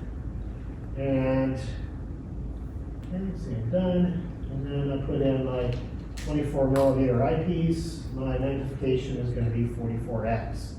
So if you got your telescope and your eyepiece, you can put in, you can either look up the eyepiece in this little drop down, but usually you can look at it and, you know, the number's right on the eyepiece, big 34 millimeter. The higher the millimeter number on your eyepiece, the lower the magnification is. So that's 31x at 34, if I put 55 in, it's down to 19x. So you can easily calculate your magnification of your telescope. An interesting thing, we're talking about focal ratios. Say an f7 telescope and an f4 telescope. The f4 telescope is 3.1 times faster. What that means is it collects 3.1 times more light. So that small change in focal ratio meant 3 times more light on your sensor. I like to tell people, I don't even bother using a telescope at f10 if I'm shooting dark sky stuff. You know, f10 over an f7, for example, is 2x. So you see a Schmidt-Cassegrain at f10, you want to shoot deep sky with it. Somebody's got an f7 refractor. It's like, well, you got this little bitty telescope. Well, that refractor is 2 times brighter, collects 2 times more light at a given focal length than that Schmidt-Cassegrain does. You can convert, you know, inches to millimeters and centimeters. You can compute the focal ratio, given the aperture and the focal length of the telescope. If you've got a secondary obstruction, which is a little thing in front, you can figure out how much light that reduces. Light graphs comparison, so my 14-inch knob, 14-inch knob versus like a 2-inch refractor collects 49 times more light. So that's a lot more. It's a lot more light. The iPhone and the Android version has a red screen mode. I didn't put a red screen mode on the desktop version because there's not really much point. But that's it. It's just it's just a very simple little calculator for a lot of things you might need at the telescope, and it is free.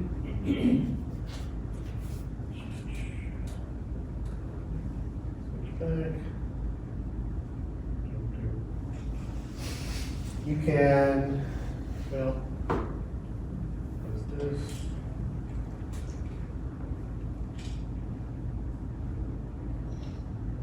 It's free, get on Google Play, get on the Apple App Store. Or if you want the Windows version, you have to go to my website, which is Starstone Software/products.html, and download it. So far, that's the only thing I have. Well, I've got a couple of things, but it's the only thing I've got up there since I left Software Disk. So there it is. It's free. Go get it. So that's all I have. We'll let Derek talk about what's up tonight. Derek was not supposed to talk tonight, and it's his birthday, but John Pinto got COVID. Thank you very much, Derek, for filling in with like 12 hours notice.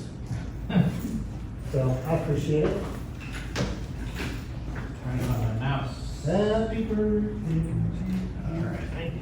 Well, all right, so we should kill some time while he gets set up so he doesn't feel awkward. Any questions about anything?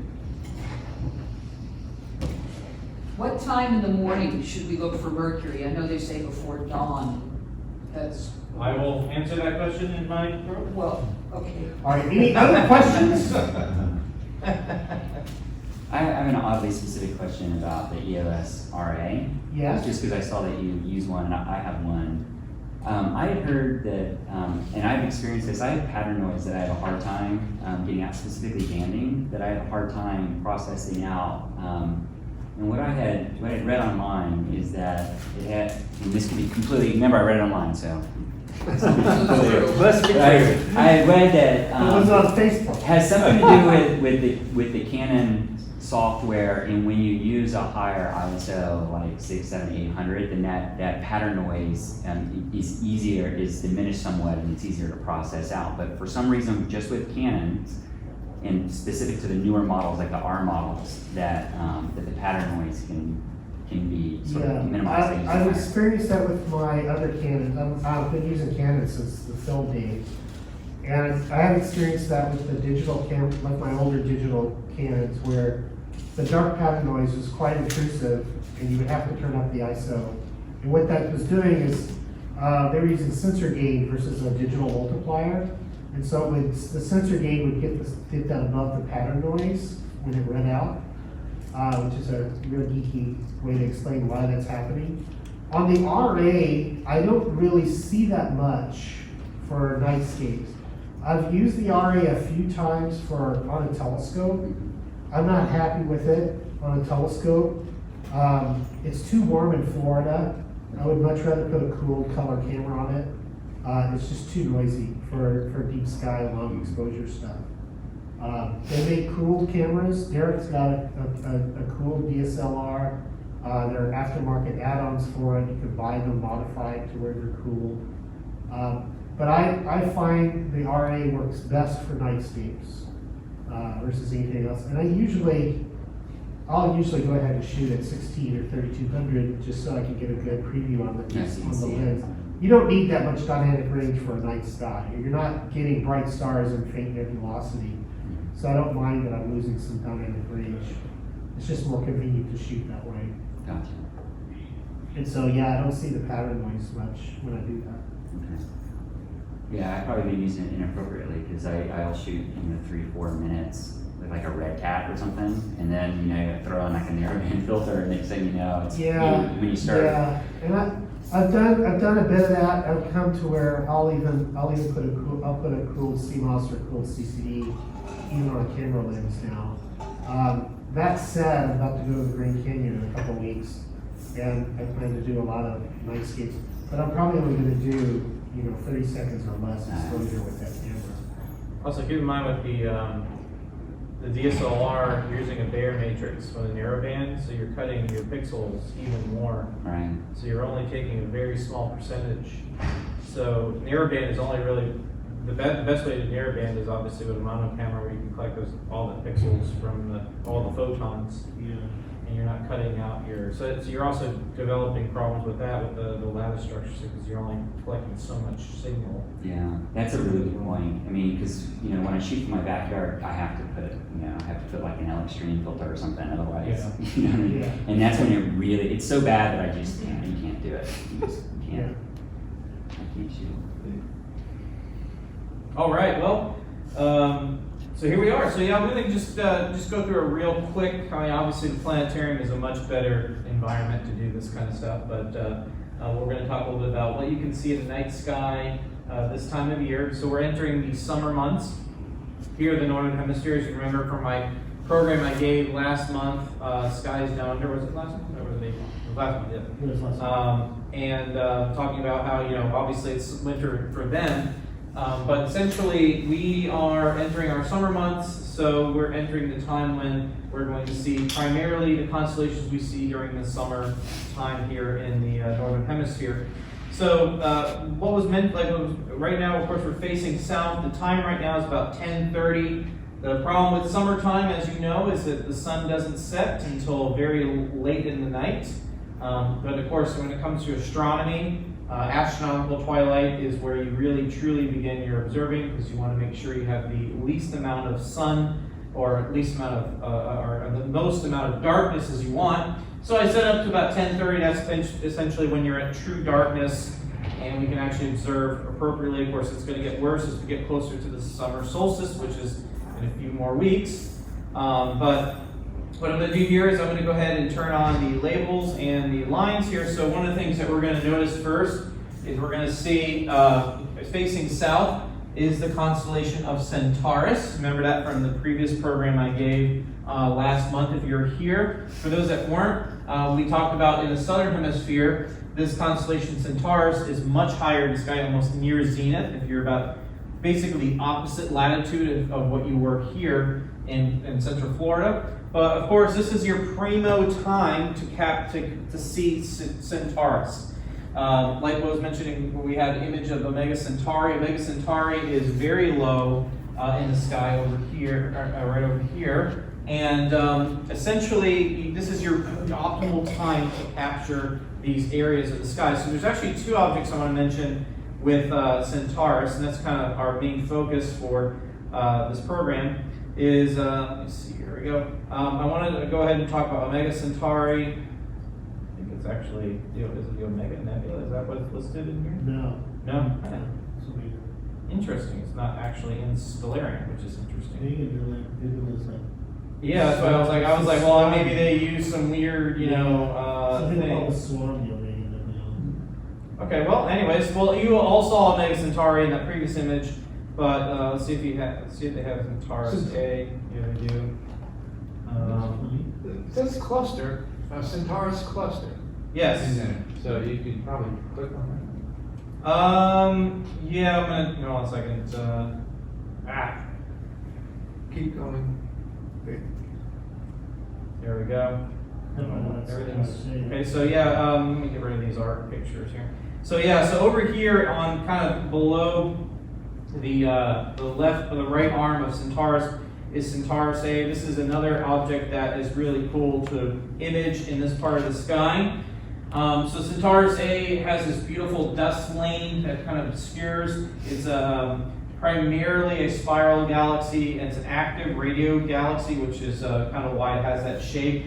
But this in particular here, you get that really nice, those dust lanes right in the middle there, and that's a great target to get at if you're interested in photographing galaxies this time of year or observing it. If you're observing it through a telescope, you can really see that bright central region with those dust lanes. So definitely take a look at that. Again, this is the best time of the year to really observe these areas in Centaurus.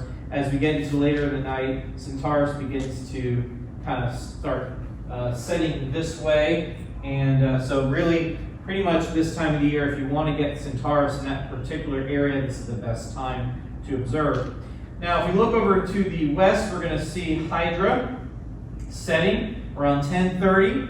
So if you want to image objects like M83 or view M83 or some of the other areas surrounding this, particularly near Corvus as well, just above Hydra over here, is the diamond shape of Corvus the Crow. And over in this region over here is M104, the Sombrero Galaxy. So this is probably your last shot at those areas of the sky as we move into, again, the summer constellations. You can see directly facing west, you'll see the star Regulus heading towards the western horizon. And of course, Regulus is the heart of the king of Leo. So we can see there is the hook shape of Leo's head. And kind of, I always think of it like a pirate hook, like Captain Hook's hook. And then here we have the body of Leo. And of course, at the very end there, we have the star Nebula. And the Nebula is the tail of the lion. So this area here, of course, right next to the star, Chertan.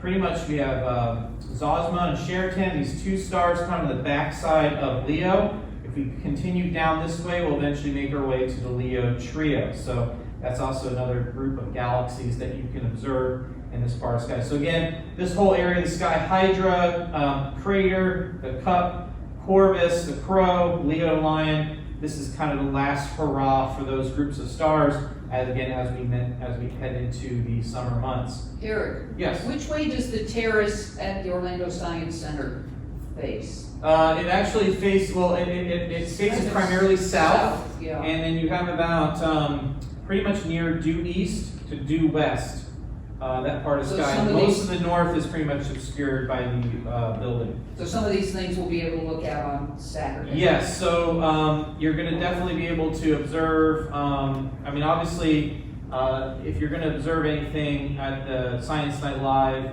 there's the M13 is going to be a great object to look at, which is in Hercules.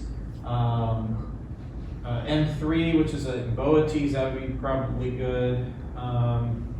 Some of the star clusters in Scorpius, there's M6 and M7, those would be probably good.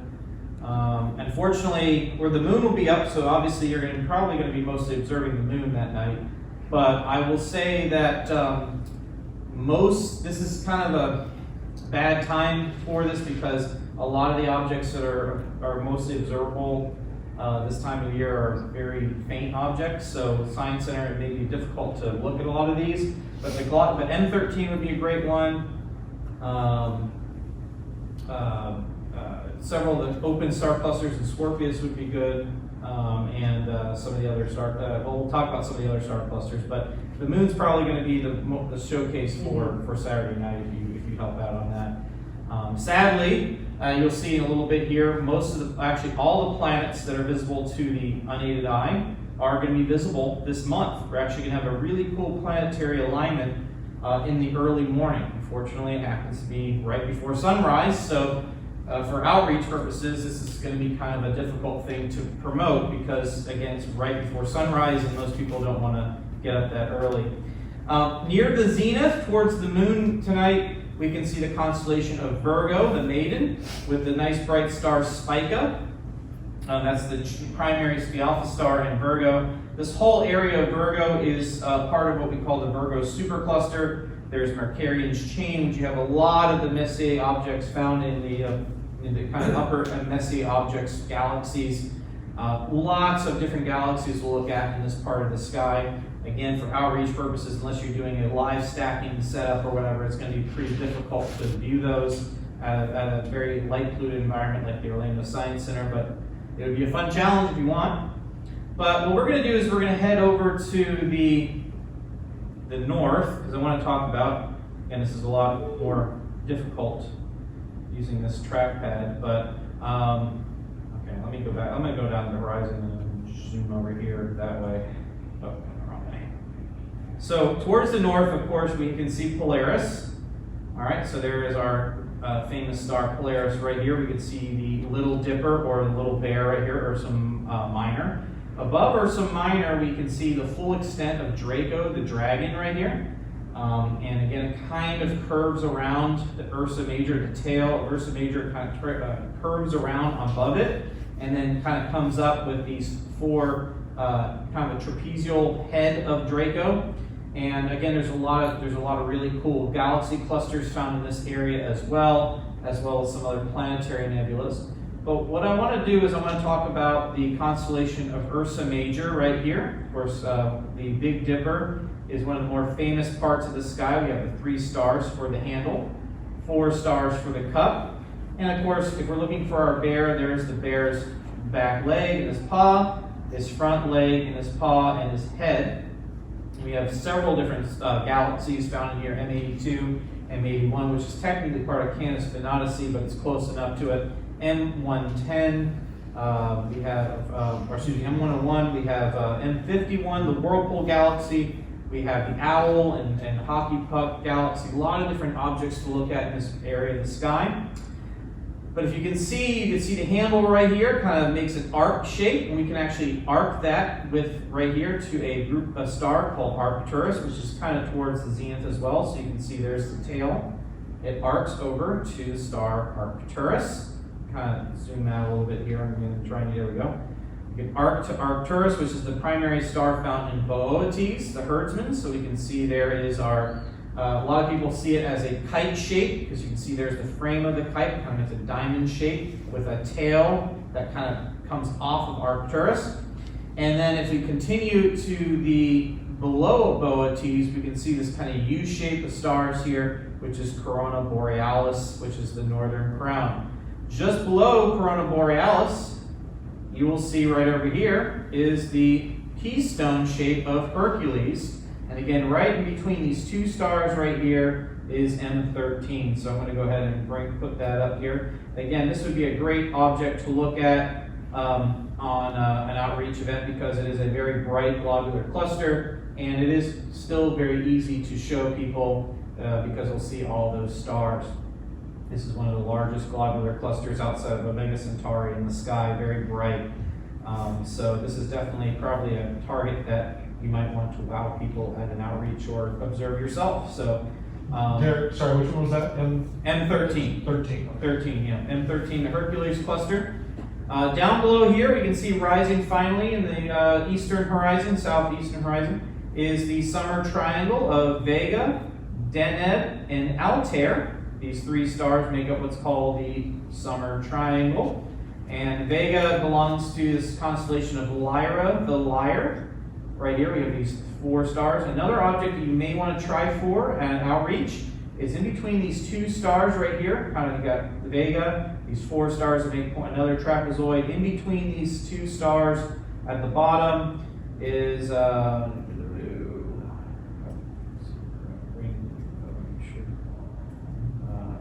we go. M57, I was right. I was having that, wait, am I getting it right? M57, which is the Ring Nebula. And I do know for a fact when I used to work at the Orlando Science Center years ago, we did show people the Ring Nebula in Orlando. So if you have a fairly decent sized telescope like a Cassegrain or a large aperture telescope, you should be able to show them the Ring Nebula as well. I know a lot of people really enjoyed it because I used to talk about how the Ring Nebula is essentially kind of a look into the future of our sun. Because our sun is a small, fairly small star, and as the core of our sun fuses helium and carbon, once it becomes carbon, the cycle between the expansion of the star and the gravitational pull of the core begins to weaken, and essentially the outer layers of that star expand out into space, and essentially you have in the very middle a white dwarf, which is basically a burning carbon star, carbon core, I should say, that it's bright enough to illuminate or create an emission nebula that surrounds it. You get this here. This is basically what our sun will experience in several billion years from now. So people like to talk about, I like to talk about that and kind of give an example of a star very similar to our sun that basically died. So this is a great target to look at in the sky right now, especially if you're doing outreach. Or just interested in doing astrophotography that's starting to rise in the sky. So that, I do know that will be visible from the Orlando Science Center on Saturday night. Down over here we have the star, the constellation of Cygnus. We have the star Deneb. To the far right of Cygnus right here, the star called Albireo. Albireo is actually a double star. So it looks like one star to your eyes, but if we zoom in on Albireo, we can see the 2 stars, the double stars. This is a blue and gold star. We call this the Seminole State stars because our colors are blue and gold. So, but whatever you want to use, just, whatever color arrangement you want to use in representing that. But that's these beautiful. That's again another great object to look at for outreaches. Again, for those that are volunteering for the Saturday, I've already given you a list of several objects that you might be able to show people.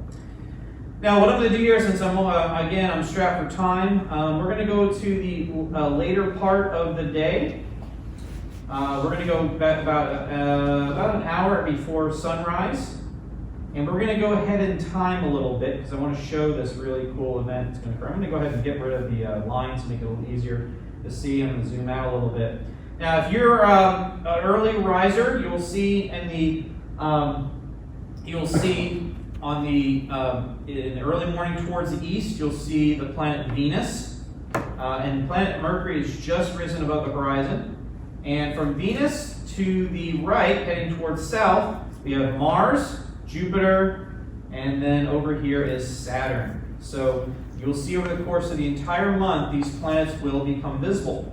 Now I'm going to take us to the week of June 23rd. What's happening June 23rd? Well, something really cool is going to happen on June 23rd. So what time do we have right now? It is 5:30 in the morning, all right?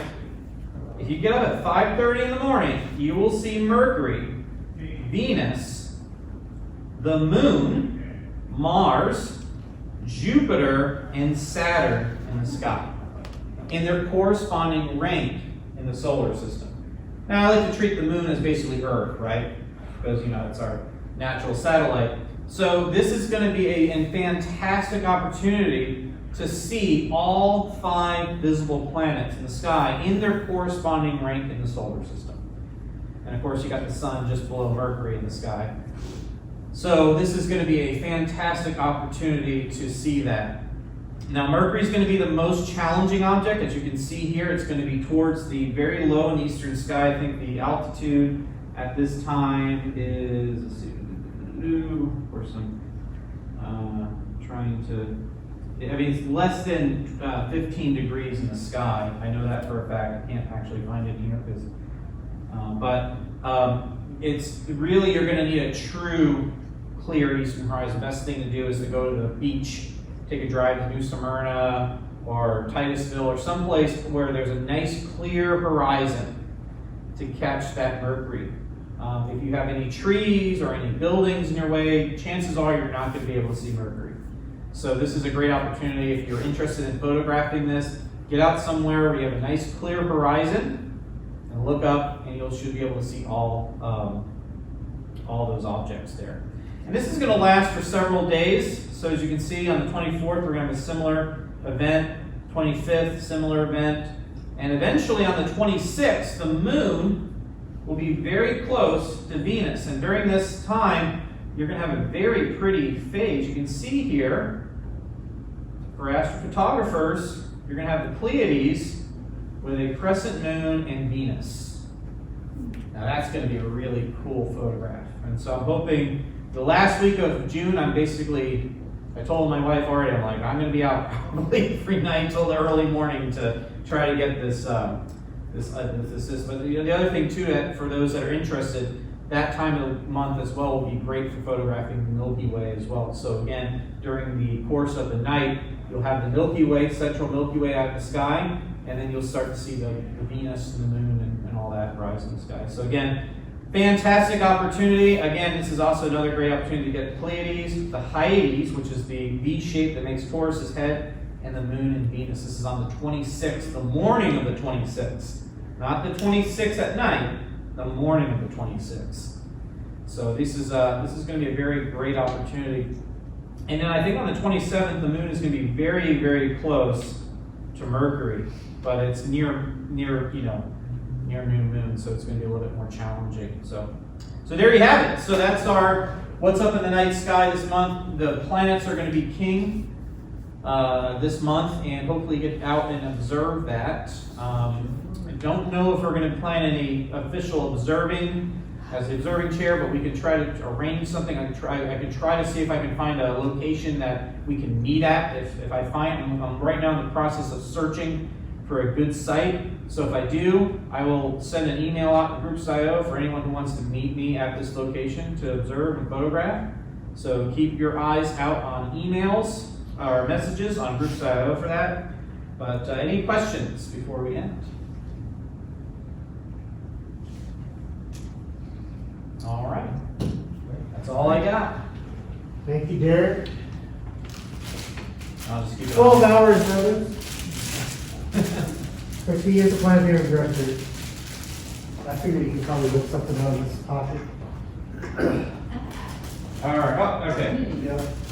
All right, so that actually does conclude our meeting for tonight. Thank you for coming out. I hope it was worth it for you. Anybody want to make any other announcements? Well, I just want to talk real quick about the event this weekend. Yes, before we please kick do. off.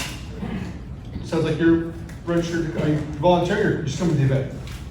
No, I'm volunteering. Volunteering, okay, all right. So I think we're gonna have 9 folks there, 9 telescopes. We've got a young man from UCF with no car, and someone's graciously agreed to go out and pick him up and bring him, it sounds like. Yeah, how do I get in contact with them? I'll put you 2 together tomorrow. Somebody graciously. Oh, is that? Well, I live a mile from UCF, so. Okay, yeah. So anyway, they did back off their insistence on us parking out in the ocean or wherever they want us to park at. We can now park in the parking garage, so I don't think like what we're issuing, so. Great, thank you. Do you know where the freight elevator is? I don't, Does anybody, you used to work there, do you know where Yes. the freight elevator is? The freight elevator is accessible from the loading station. It's on the opposite end of the main entrance to the science center. So probably what they're gonna have you do is park your car near the loading dock, which is on the opposite side of. No, they said we can stay in the garage. Oh, So gosh. we'll be coming across the bridge. So unfortunately, you're gonna have to lug all your equipment through the main walkway, and they're gonna take you all the way in the back to the freight elevator. It's definitely a little bit more tedious than. yeah, I had asked her about parking out back, because I've parked back there for other events Wow, before, and she okay. said no In the dice. past, they used to let you do that. Yeah. Well, yeah, so I would say try to bring a dolly or like a hand cart if you can. Gotcha, okay, It's gonna make it a lot easier on you. yeah. Well, it sounds like we can use the passenger elevator, but it You may can, it's take just that. longer. It just takes longer, yeah. Yeah, it just takes longer, and I assume they're, in the past with the Science Flight Labs, they kind of closed for a period of time before we started, so that way, because what happens with the main elevator is there's gonna be hundreds of people in the building, and they're all gonna, so they use the freight elevator because, obviously you'll have more space. Yeah. What time can we get there? Well, we need to be out and ready to go by 7:30 is when they start letting guests in. So I'm gonna get there about 6. So I would recommend that for everyone else too. Because the other thing is, if people start coming at 7:30, it's gonna be hard for you to get a spot in the garage, plug all your stuff in. So I would recommend everybody gets there. So far the weather looks lousy, so it's gonna be. Oh yeah, it could be a wash too. So we'll kind of check those when we get a Good little watch closer. that. She did say that they have not sold as many tickets this time around either, so that helped with the garage situation as well, because she was expecting to jam pack the place, but that did not happen, so. Yeah, so. Okay, so reminder too, August, traditionally we skip meetings, but next month we'll be back here in this location. Again, thanks for coming out. Be careful. COVID's still a thing. Vaccines work, but it still stinks being sick for a week. I can tell you firsthand that we've got board members who are out right now with it. So that's it. Have fun. Go. Be free. Look up.